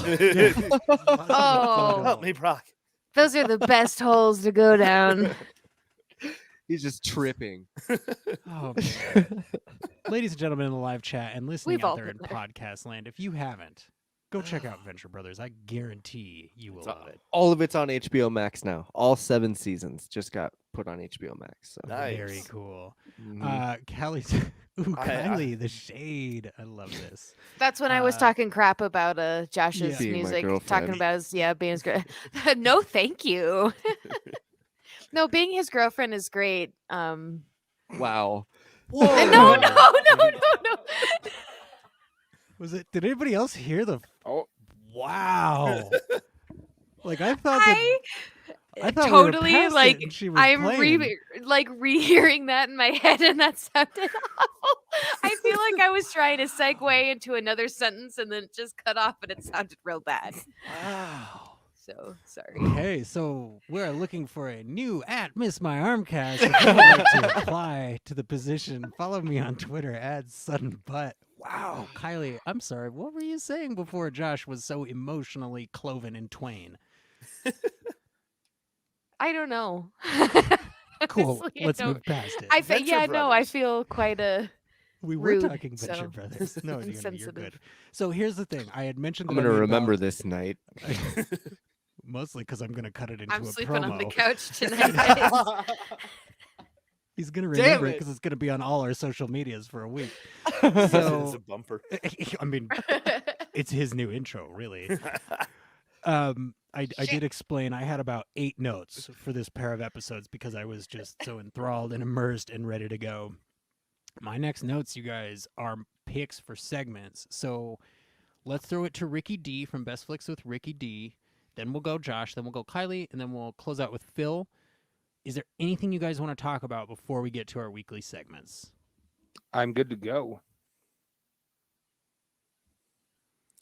The rose petal imagery through the entire 2 episodes was very interesting and awesome to me because it connects pretty much everything. Full It's the circle. First Full shot circle. of the first episode. Exactly. Yes. And it's Which in I all the remember credits. you and all pointing that out stuff, and so- going, I love this shot. This is so cool. And I was like, Josh is going to fucking love this show. Yeah. Guarantee it. So it's that full circle effect again with Vicious and Spike coming back full circle, and then you're seeing Rose come back full circle. So yeah, I really thought that was cool. And like Kylie said earlier in the fun facts, there was no intro for the last episode, which a lot of times that's to save time. So they had a couple extra minutes of stuff to do, but they also didn't play the outro song. They had those long credits. It was long credits with that like very choral music, Oh, that was a cool song. which too. it was a very Great cool one. song, and I really liked that instead of "See a Space Cowboy," it says "You're gonna carry that weight." That's the Beatles reference. Yeah, Yeah. and I just great, awesome conclusion to this series. A much better conclusion than the Firefly conclusion. Not movie aside. To be, I mean, yeah. I wanted way more from that series than we ever Which- got. Which, and I know you're totally aware of this, but was not conceived as a single season. And didn't Correct. Get the Yeah, yeah. proper chance. And I know And that yes, you know that. I know that. I could go get the books. But I have enough Star Wars books that I read. I have a lore that I pay attention to. I don't want to dive into another one at this point. But Yep. like, yeah, I really, really enjoyed the conclusion of this whole series. So I'm excited to see the movie. So I have to just jump in really quickly because Viewers and listeners, I think everybody knows. I've known Josh since the first day of first grade. Like, it's a long time. Okay. This is one of my favorite experiences that I've ever had with you, Josh, Aw. because to be able to know going in, I was like, this is going to be the one. Like, this will be the thing that he either is like, yes, we're officially down forever, or it's going to be like, he's done with it, right? Like, he doesn't want to watch anime. Like, he's either into it after this or he's sick of it. So to see you have jumped in the way that you did, like I was saying in that first episode, you're like, I love the visuals. I love this noir imagery. I love the black and white, this, that, and the other thing. And then for you to hold on to that, even through all 20, however many, 26 episodes, 14, 15, 16 episodes that we've done, is like, it deeply touches me because I know that you're not just turning on the TV right before our show and going, all right, let's watch this stupid show. So I'm going to do this stupid podcast.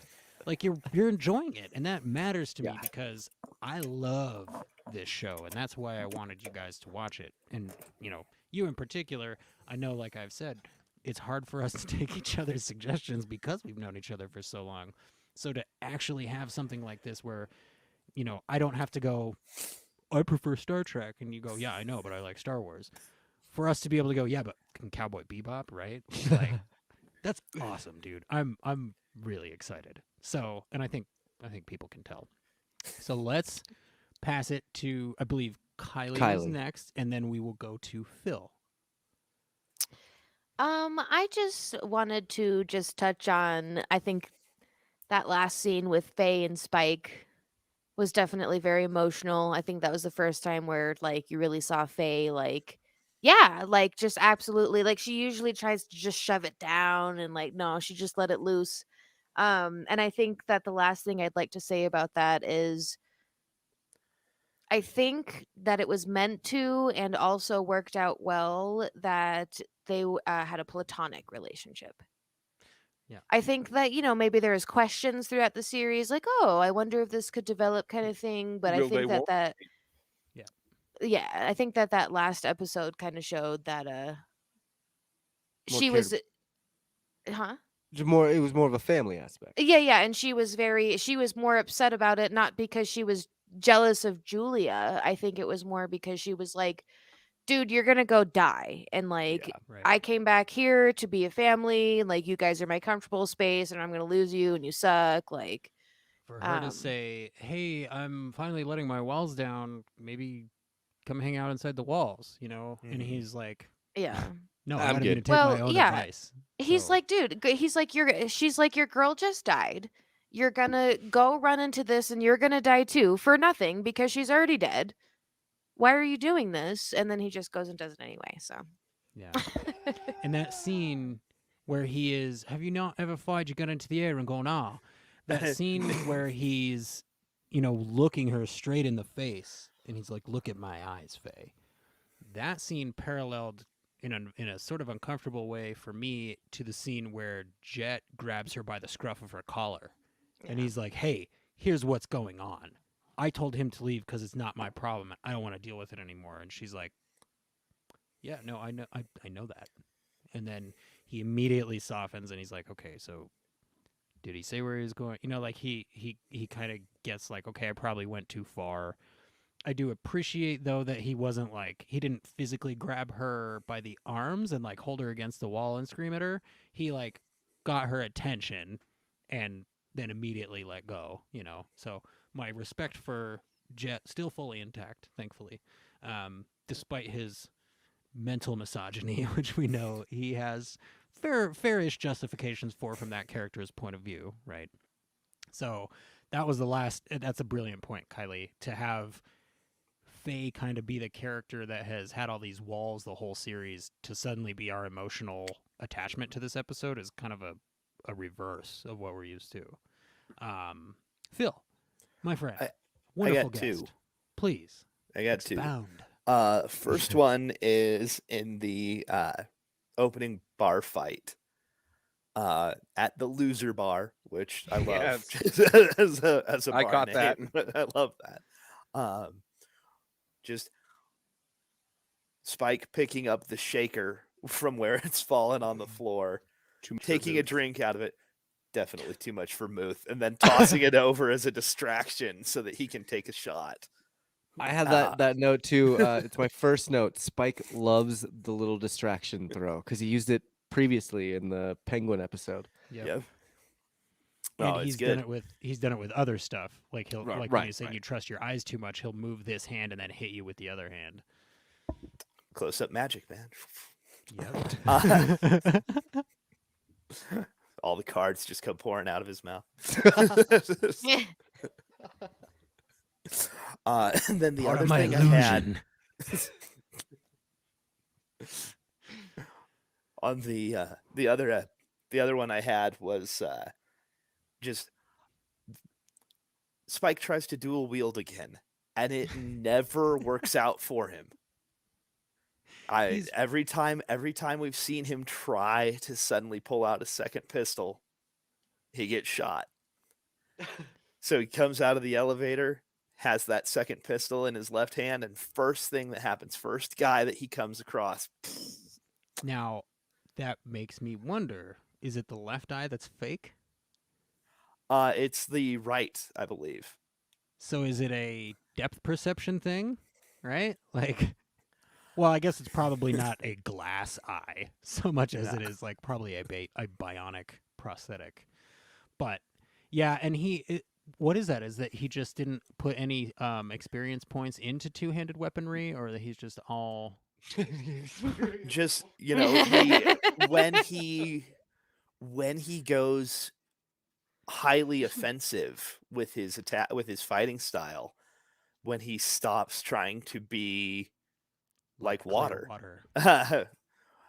When he stops trying to do that, he gets hurt. He didn't put enough points on the experience tree And to it's level up that side of it. He's still missing that feat for dual wielding. That's it's all. when Oh he my doesn't goodness. stick to his nature to that Yeah. point. That's Yeah, when brilliant. I he- hadn't even considered that. When he switches weapons, when he goes to the shotgun instead of the pistol, Julia gets killed. Right. Mm. Despite his surgical precision. with Yeah, it no, for I mean, most I'm of not the saying he's time. not good. But you're right. Anytime But- that he acts outside of his nature or changes his process, something bad happens. That's a good point. which was actually something I hadn't noticed until this watch through. Oh wow. Yeah. I didn't notice it until you said it. So I mean, it's the multi-layered depths of this show. I mean, how many times would you say you've seen the series through, Phil? Beginning to end, at least 5.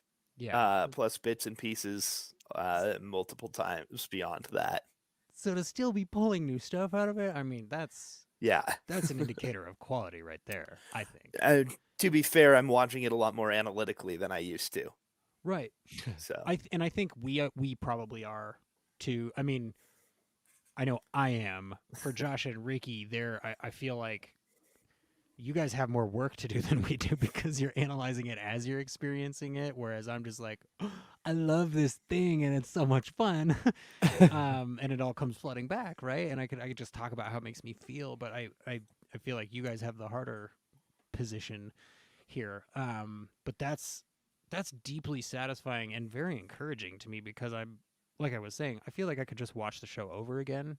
Like, we're going to, so programming note for those of you in the live chat and for those of you listening in podcast land, we're going to take a break next week and then we'll come back and we're going to watch the Cowboy Bebop movie and we're going to give our episode on that. And then there will be a break between that and season 3. We haven't finalized the length of that break or the number of bonus episodes that will come out between seasons 2 and 3, but we're in the process.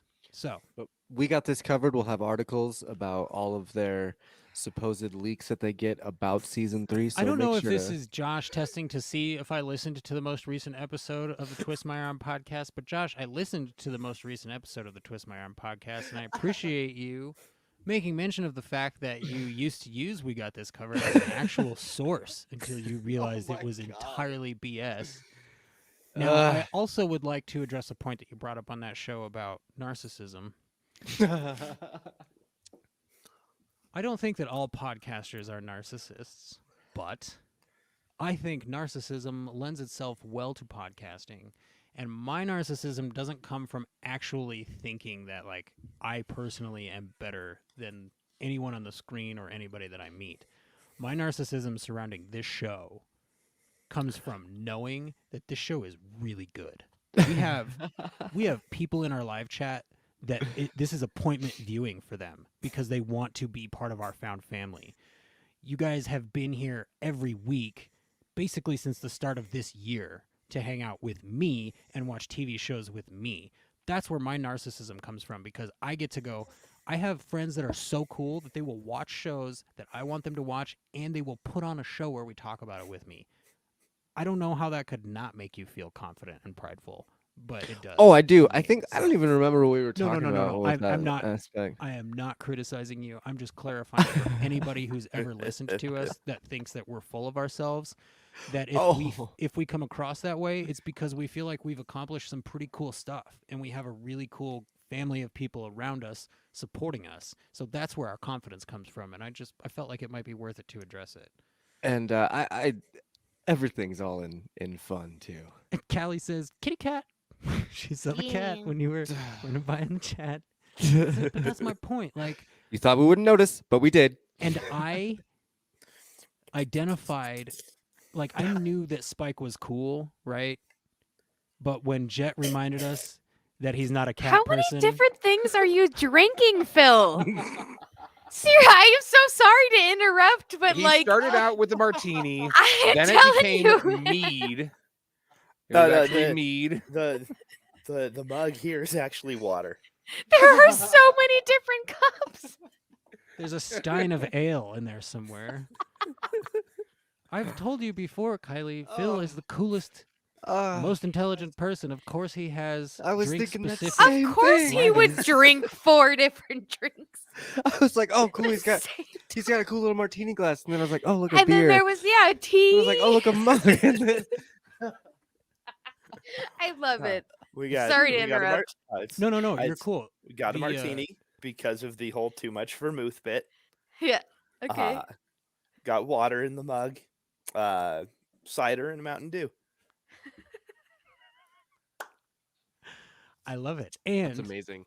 you didn't really interrupt, Kylie. All I was saying was that I knew Spike was cool, but I appreciated being reminded how cool when they said he's not a cat person. So, and Callie says, to be fair, you did also interview the third Baldwin brother. That helps with the ego. Again, to clarify, not a Baldwin. Yeah. His last name is Baldwin, but he's not a Baldwin. I Baldwin. think he's a He's Isn't distant he's a cousin. non-Baldwin distant I think he's a cousin? distant No, cousin. just I think because so. you look up some stuff online that says these names are related doesn't mean that they are. I feel Are like you telling me that I'm not related to the McLeods? I'm Wait, not your going to last name say is that Lewis. because I don't want to make any Fox or assumptions. Duncan? Okay, so first of all, Josh just ruined you, it. But Ricky. no, that was like going back to a previous episode where we talked about the Scottish McLeods. Yes, it was. I'm I picked sorry. it up, Kylie. I promise that I picked it up. I was there with you. I was like, oh, she's talking. It's okay. Our friend Rosie in the chat backs me up. Not a Baldwin brother. No relation between Adam and the Baldwin brothers. Thank you, Rosie. And I who would told know you guys. best? Rosie Right. would know best. Rosie Rosie would know best would. because She A, would. Rosie was in the movie, and B, she knows Adam. So, Yeah. They're like And- tied or something. and Callie, I know that you know too, and I don't want you to feel admonished. I just wanted to clarify for the listening audience that we don't think we actually interviewed one of the Baldwins. But if you'd like to go listen to Jane's pod, it does feature Adam Baldwin, Jane Cobb himself of Firefly fame, and it was a great episode. And thank you for giving us a chance to mention it, Callie, if I may. I deeply appreciate that. Yeah. My friends, we're hitting about the 2-hour mark right now. What do you say we jump into some segments? The first Yeah. of which being Spiegel Spiel.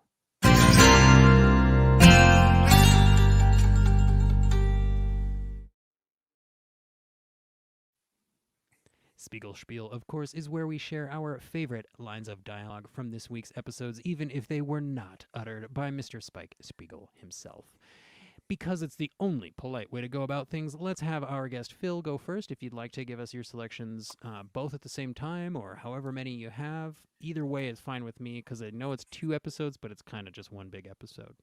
So favorite quotes, Phil, take it away. All right. Well, from session 25, Spike's line to Julia in the flashback, I'll be Stole it. waiting at the graveyard, by the graves, not in them. Yeah. Just- Romantic / hilarious. Yes. Just to clarify. And confident. Just- Like he's It was saying, like, yes, there's a chance I might die, but I Yeah. won't die. Right. He's like, I could die, but I am also the best. So We're meeting at the graveyard, but that's just the random spot I chose, not for any other underlying reason. promise there's no metaphor to figure out.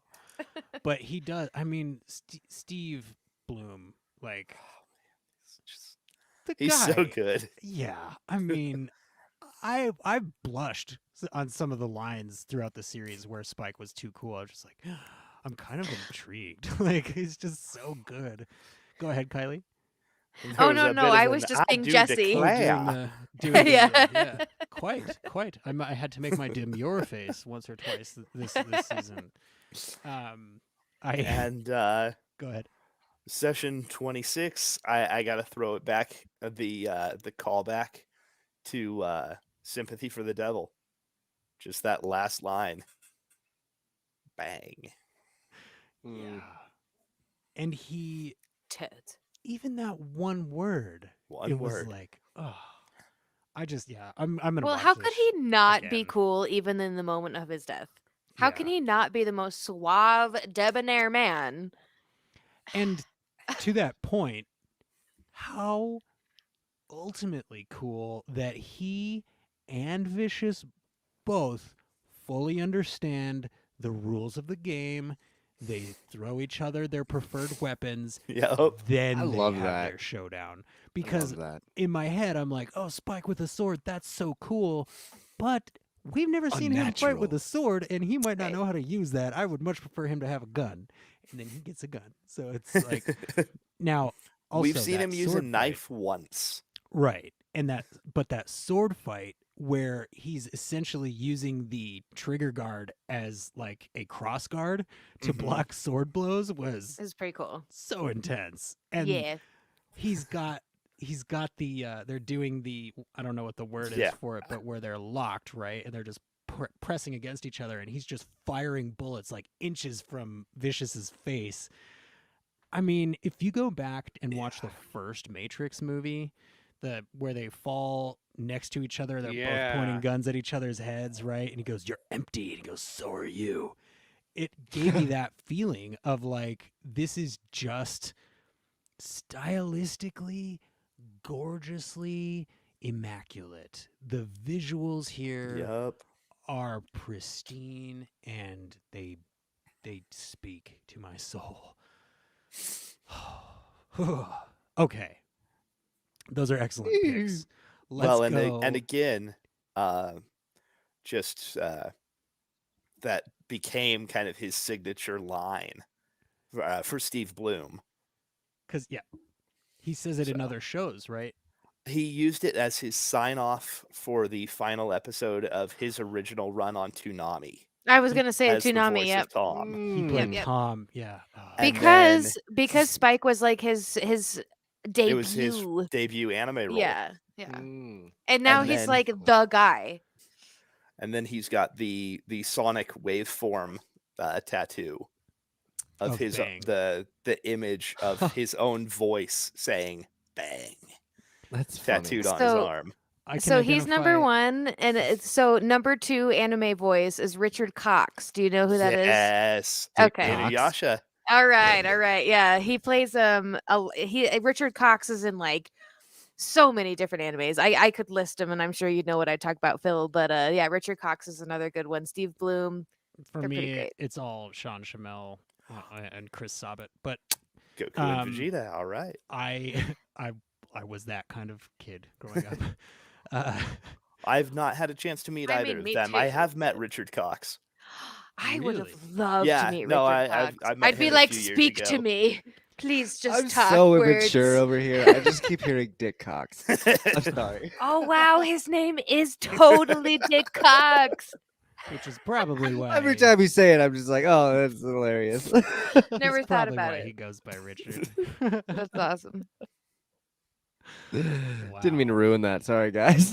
No. Anyway, I'm who like, else "Aw, has dang it." lines? Yeah. So I so do. Let's go to Josh and Kylie.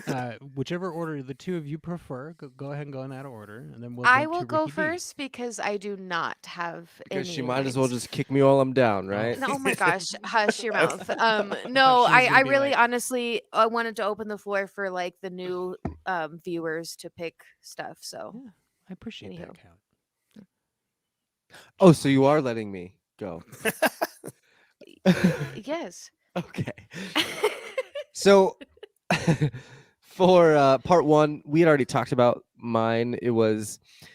I chose this because I connected them myself. And it was when the guy says, "What a foolish thing. A fortune teller warns on the night of the red moon, the snake will slither and strike, bearing its venomous fangs." I connected that with Vicious saying, "And you will shed tears of scarlet." I feel like that's kind of where that was going. But I also just really like that "you will shed tears of scarlet." Like that's such a freaking emo line. Like, Of come on, course you'd man. love it, Josh. I'm gonna say that's a metal line when you're dragging a It's katana across somebody's it's a face. screamo line. It's a screamo line. No, no. I'm sorry. I will find you a song Alright. that literally says It's "Tears of Scarlet." It's metal. Oh my god. I'm sure he could sing it to you right now. I you know, prefer he didn't. anyway. So for part two, I chose Annie's line.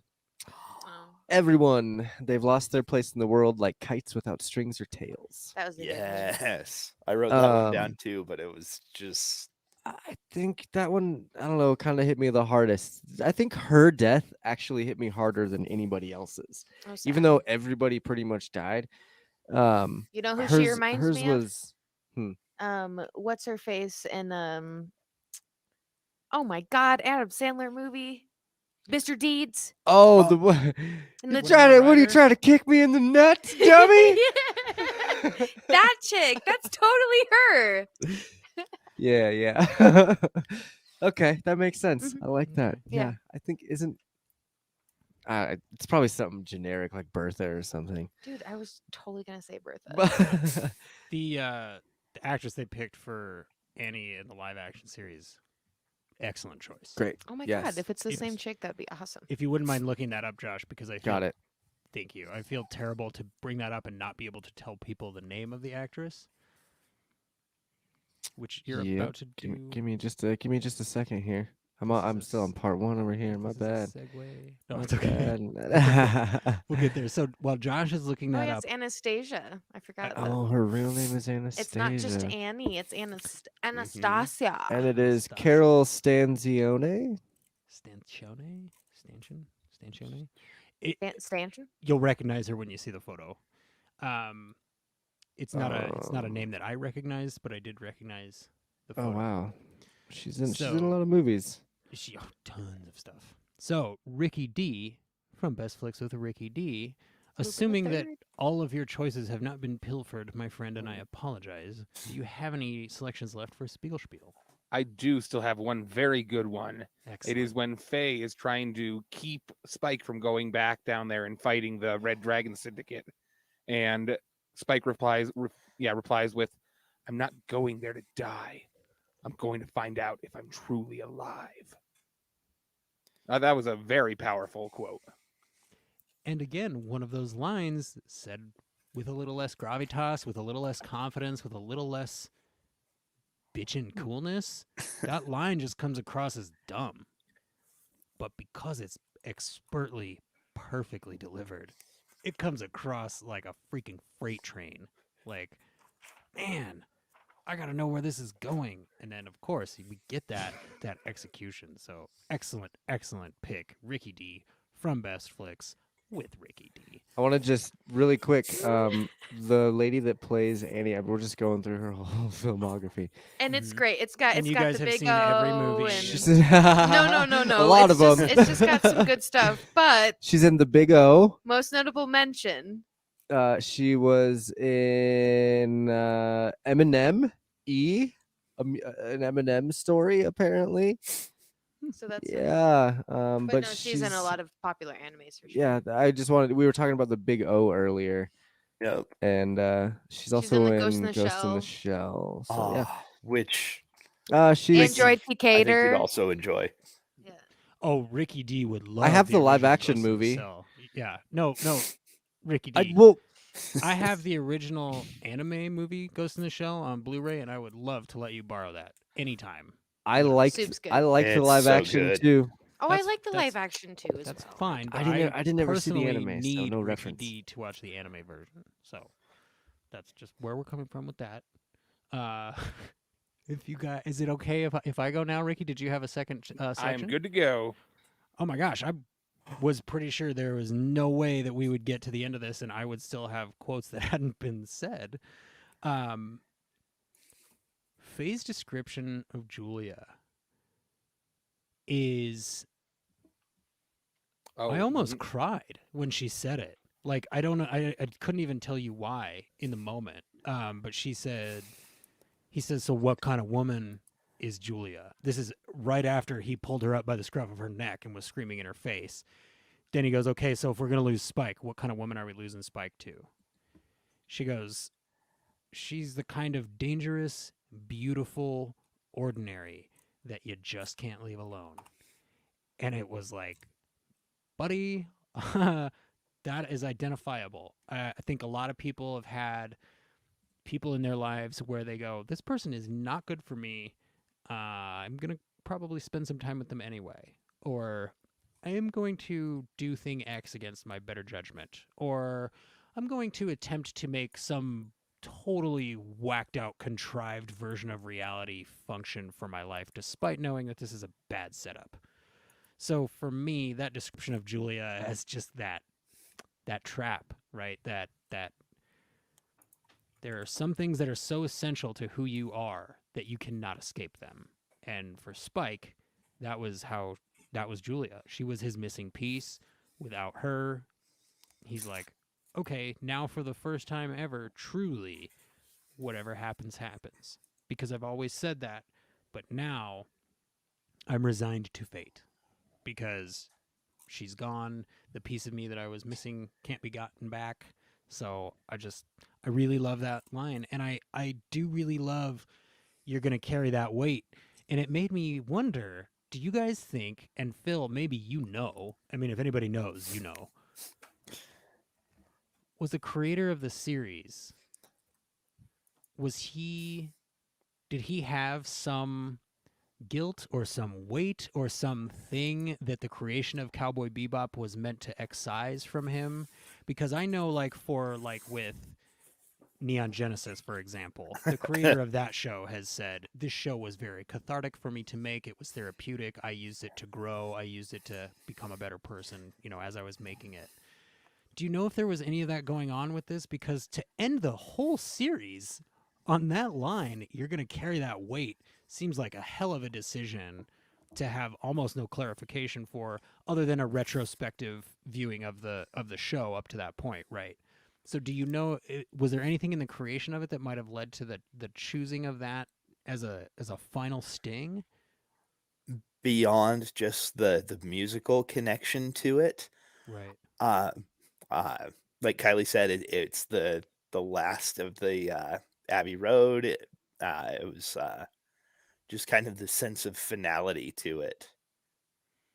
And it's like him promising, this is it. Yeah, not, if they'd ended it with, the Sea of Space Cowboy, Right.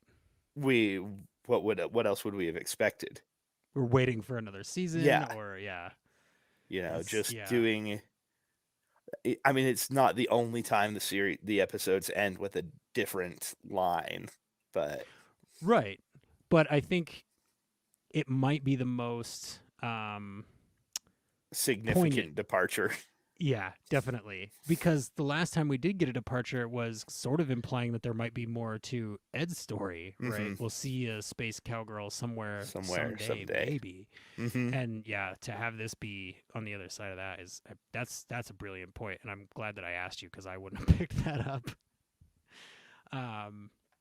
So I think that leads us into our second weekly segment, which is Shot of the Show.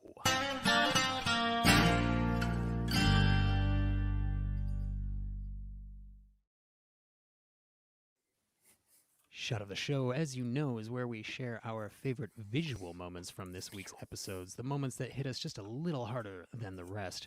I have a confession to make. I don't have any Shot of the Show selections this week because I feel like every frame in these two episodes is designed to be taken together. You have to, like, from beginning to end, there's no wasted shots. There are no wasted frames. It's 100% perfect pacing, in my opinion. So for me, that makes it impossible to choose.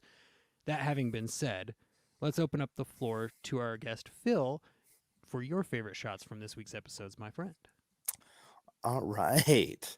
Well, here we go. From part one, we have this shot of Spike and Shin. They are behind the bar. Oh God, sorry.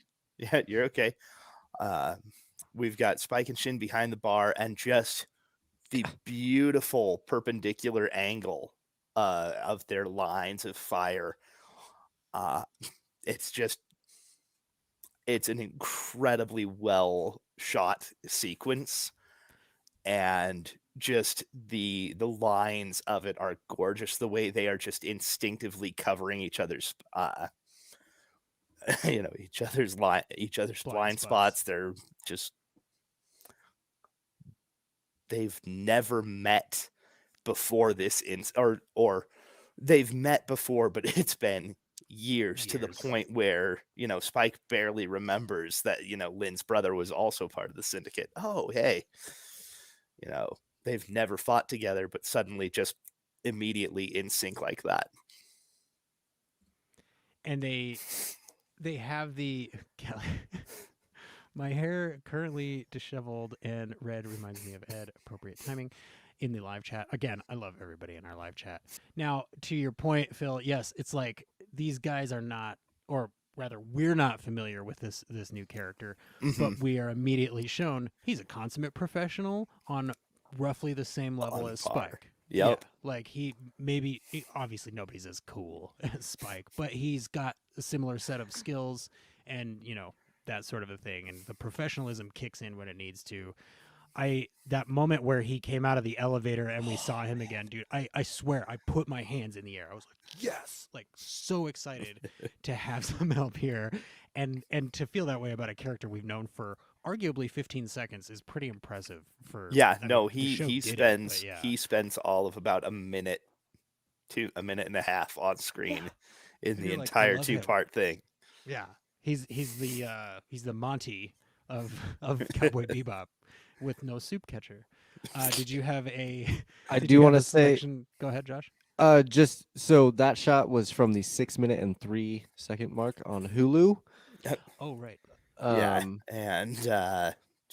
then this one DVD, here. the DVD had that first one at 5 minutes and 43 seconds. Yep. We've run into the different formatting thing, I think, one other time.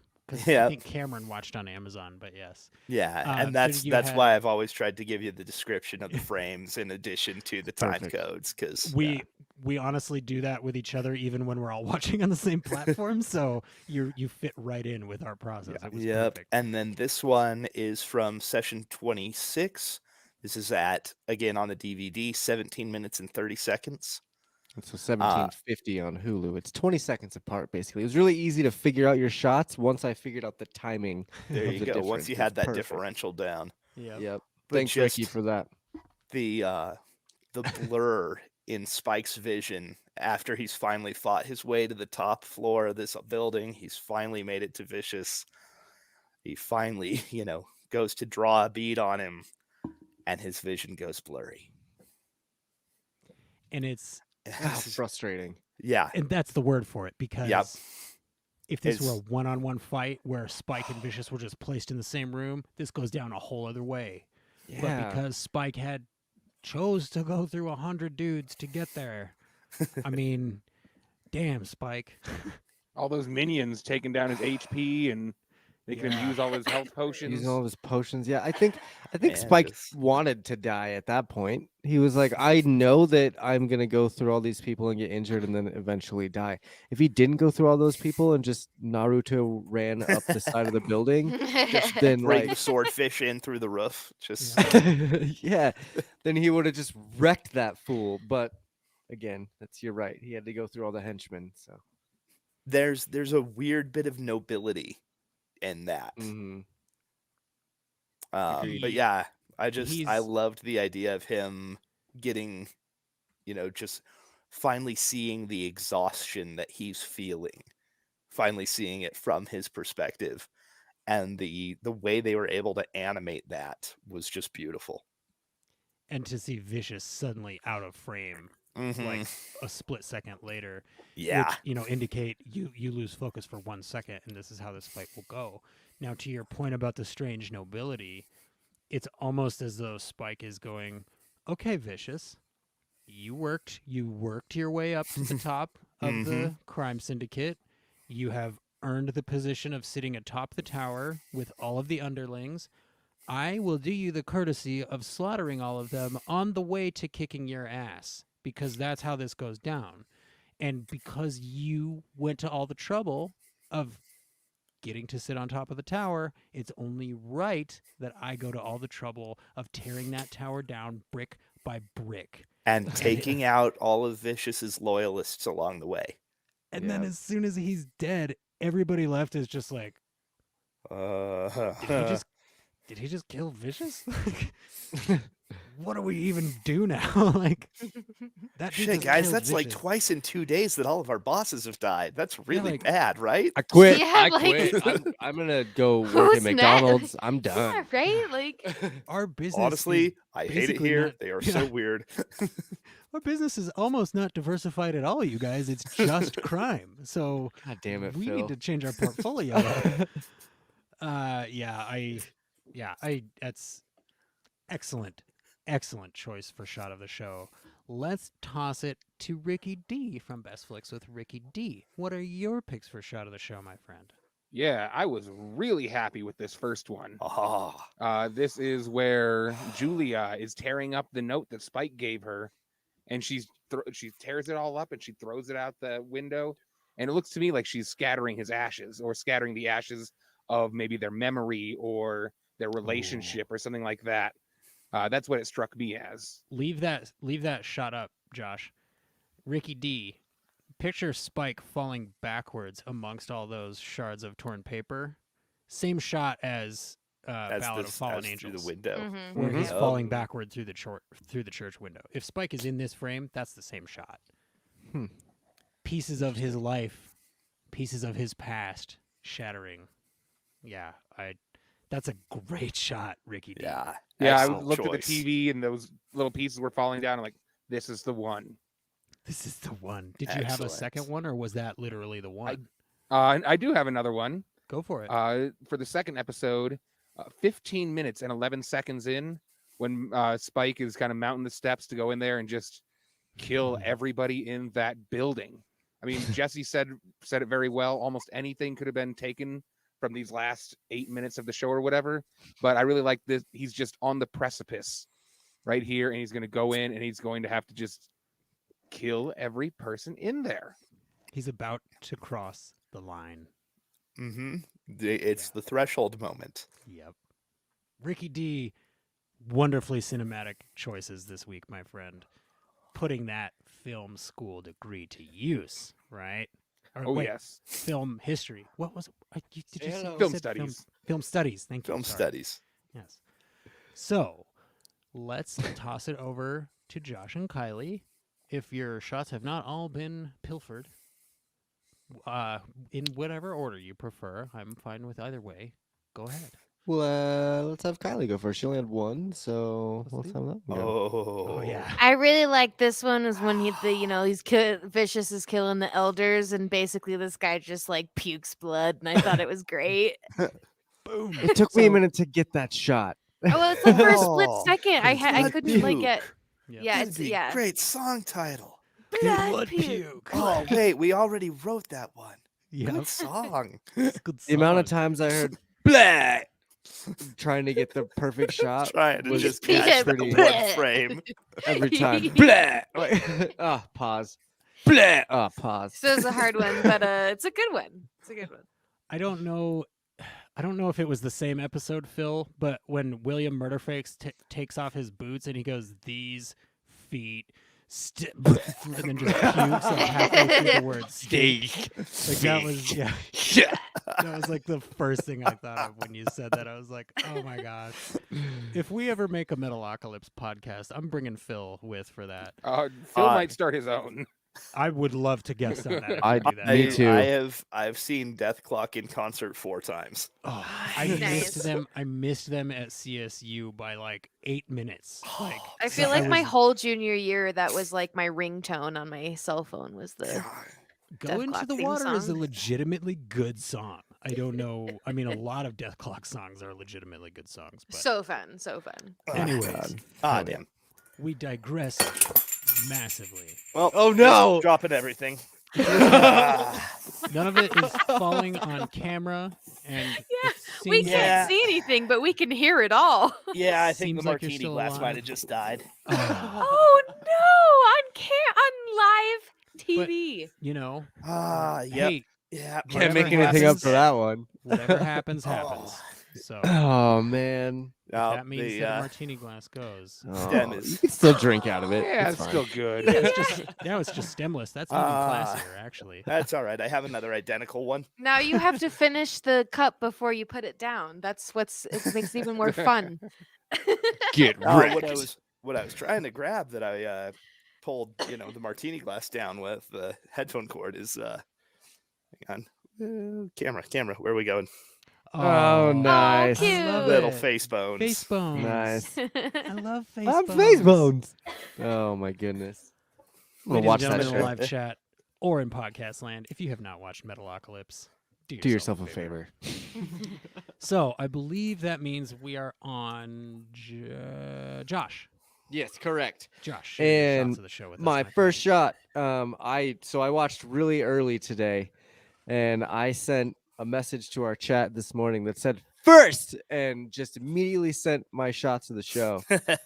And then Phil sent his shots in, and I was like, nope, that is my shot. Nope. And the reason I can't like even this be shot mad. so much is it's such a Batman shot. It's such a detective, like looking over your shoulder, but not looking over your shoulder. Mhm. This is something that I do. I find reflections in things all the time, and I felt a personal connection to Spike for like looking into the glass to see the reflection of someone that's standing behind you, because you think you might have heard something creak. And I just really appreciated this shot for sure. And she doesn't think that Spike saw her. She's Right. like, how did he? Oh, because then she Right. sees her own reflection in the glass. Yeah, and that's Right. yeah, a nice little subtle nod to Spike's eyes and the way Yeah. that he notices details different than everybody else. That's a great pick, Josh. Right. I just really enjoyed that shot. And then my other shot from the second part is the scene where I John knew someone Woo. was gonna Julia pick Falls. this one. Woo. The John Woo Yeah. shot. Yeah. Now, did John Um, Woo literally steal this shot? Like, is this where he got it? Because it's possible. I mean, it's slow mo. There are white doves. There was a I feel like Wu started making movies after this, right? Oh, no. Mission Impossible 2 No. came out like the year after this, didn't it? Now, he's probably been making films since before that. So it's Okay, possible that Hard-boiled, this is hang on. actually an homage to him, right? Hard Boiled came out in 1992. There you Okay. go. Okay. So this might be nice. one of the first instances where we can actually recognize a direct influence from before this into this, whereas normally what we're seeing are Cowboy Bebop influences in stuff that has come out more recently. Yeah. I Yep, love nope. our podcast. Sorry. This is definitely the best shot of part 2. I personally, I thought, I guess, just even the slow motion of it, everything happening at this exact moment was just perfect. And yeah, And the I shot- can't say much more. It's just a great shot of kind of Spike's life being summed up into, all this. I This loved it. this beautiful composition right here with the perfectly center framed. You've got the slant balance is perfect. The gray and white black balance is perfect. And then the next shot is very unceremonious. Julia's face hitting the Face. concrete, Yeah. Yeah. and it's just Oh, and the noise it makes too is very It's brutal. Yep. It's brutal. very dead body realistic. weight on the concrete. Yes. Yep. yeah, and it's usually when we come out of those slow motion John Woo shots, it's to like something really cool or something badass or like the hero just won, right? Not here. It's he has no more ties to this world. Yep. And it's that age-old trope of what happens when a good man goes to war. A good man destroys everything in front of him when he goes to Mhm. war because he does not go to war without good reason. Excellent choice, Josh. And to your point, somebody had to choose it. Like it couldn't Yeah. not be brought up for this segment. Yeah, agreed. Yeah, I was kind of worried. That's why this shot is why I sent out first this morning. It wasn't the reflection. I was like, nobody's gonna pick this one. I was like, there's no way someone's gonna pick this one, but everyone's gonna try and pick the dove one. I have to Yeah. claim my shot right now. So Yep. Josh has never been first in the chat, ladies and gentlemen, because We're in life. he Oh. thank you. damn, what is Gee! this? Just slam on Josh night? Oh. Damn, Kylie's denouncing her love for me, and you're just telling me that I'm I didn't always denounce my last? love. I just said it was hard being your girlfriend. No. Door What got you left said open. was being his girlfriend is great. Ricky D at least is like, a good-natured ribbing and Dang, dude. uh I'll have you know I finished first a lot in Call of Duty, okay? here's I don't wow. Okay. Let me hates me. let me recover. Oh, Josh is not usually first in the live chat because he takes the time to make sure all of the levers that need to be pulled for this show to function live are getting pulled, which means that usually right up to the start of the show, he's pulling our shots and getting things ready for us and setting things up on videos and things like that, which we all deeply appreciate and literally could not do the show without. So thank you, Josh. And Of course. that's why it kind of felt fair to just let you have your picks this week. You did get them first, and I mean, it's like the week that I went first. I was like, this is great. I'm going to go first. I felt weird the next week, but I mean, every once in a while, it's okay to switch it up. dirty. Yeah. Now, normally we would give episode ratings here. It's okay, Callie. I can handle it. She says, Kylie, you're not making it any better.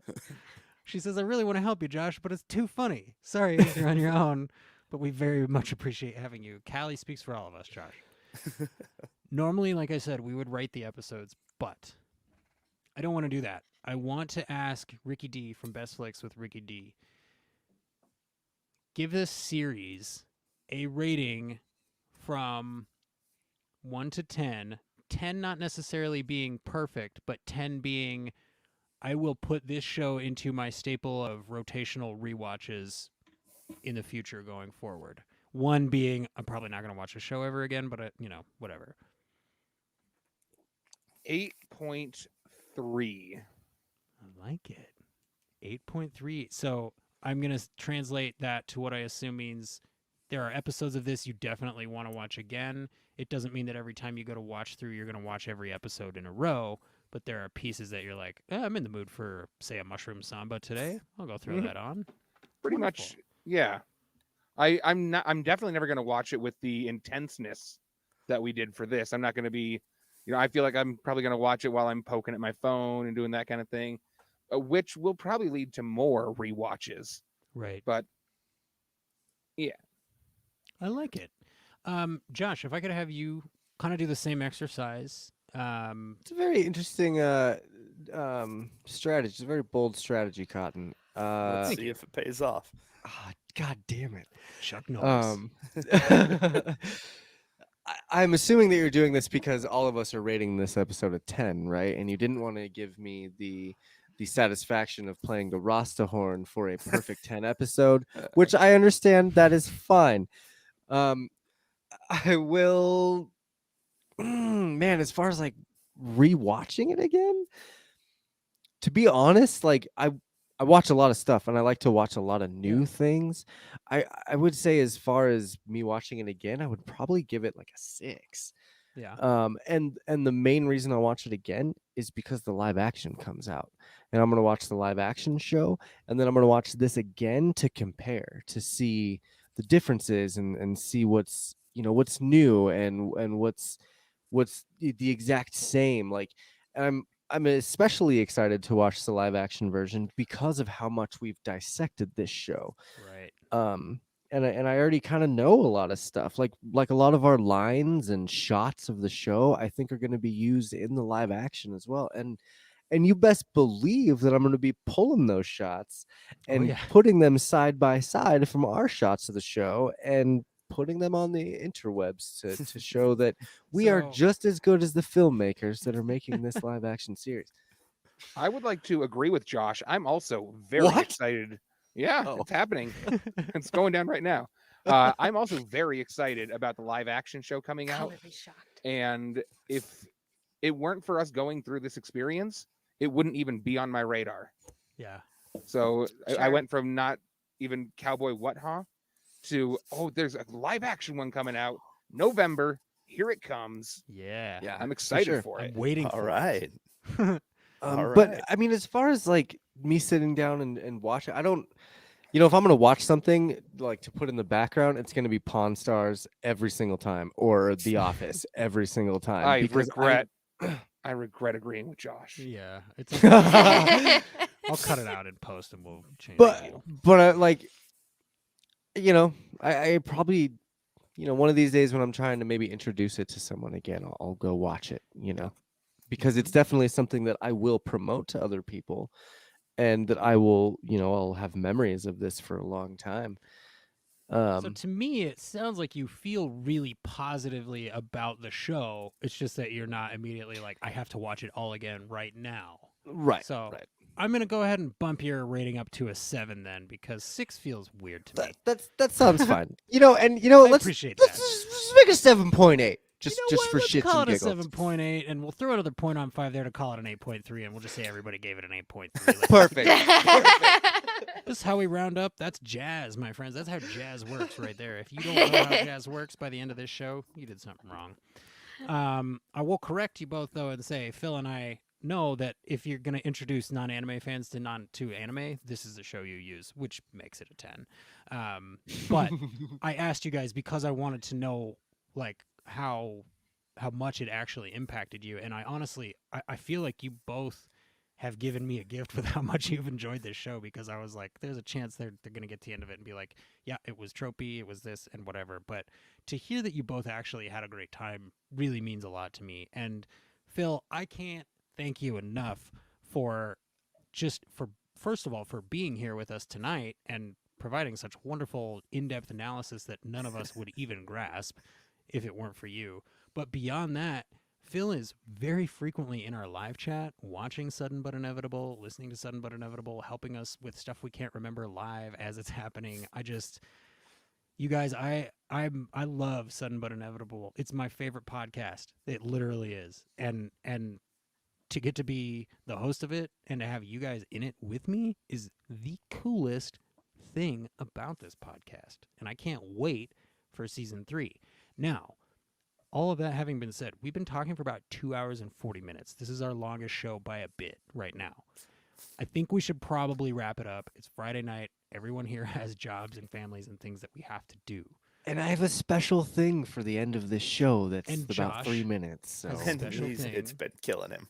Yes, it is great, and I will let him introduce it, and you are going to see it. But in lieu of big shouts for the bounty hunters, I would like to personally say one more time, thank you to Phil Krogmeier for being with us and for being just the most wonderful, supportive, educated, knowledgeable fan. Phil's the best.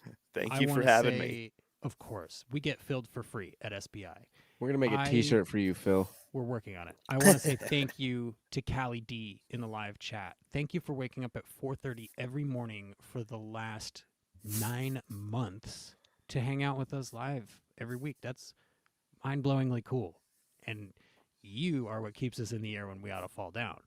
Same goes for your mother, Rona D, who's also in the chat.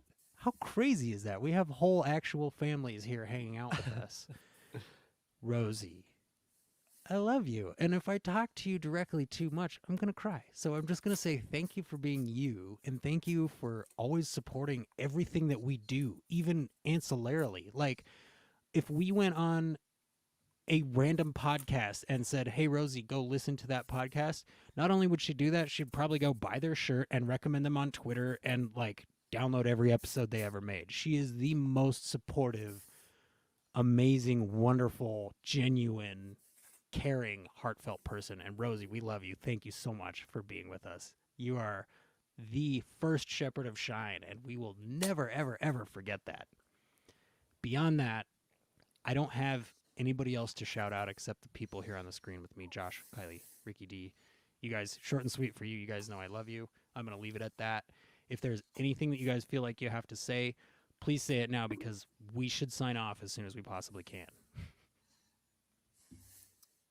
Nothing here. Just it's been a great, season, and it's been a lot of fun. And thanks to Jesse and everybody else who has fun with us.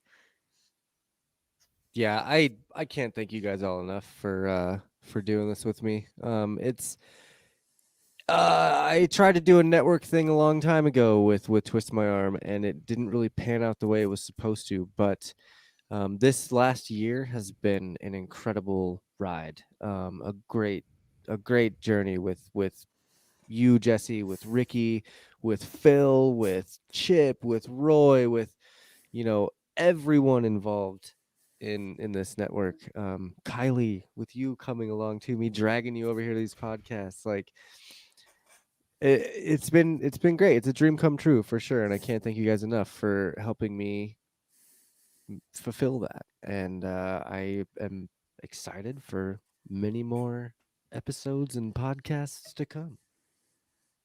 They are coming. Ricky D from Best Flicks with Ricky D. Have you got anything else for this week, my friend? Phil, I miss you and I love you. Likewise, man.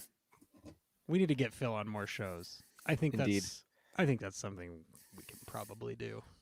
Yeah, let's do that. For the sign-off order, my friends, let's go. Phil, Ricky, Kylie, Josh. I, for the sudden but inevitable Rebop, have been your host, Jesse. I'm Philip. You can find me at FlipWriter. This is Ricky D from Best Flicks with Ricky D. This Kylie. And this is Josh. Stick around for a wrap up of season 2. It's coming right now.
llena de esperanza y mis oportunidades deseadas en el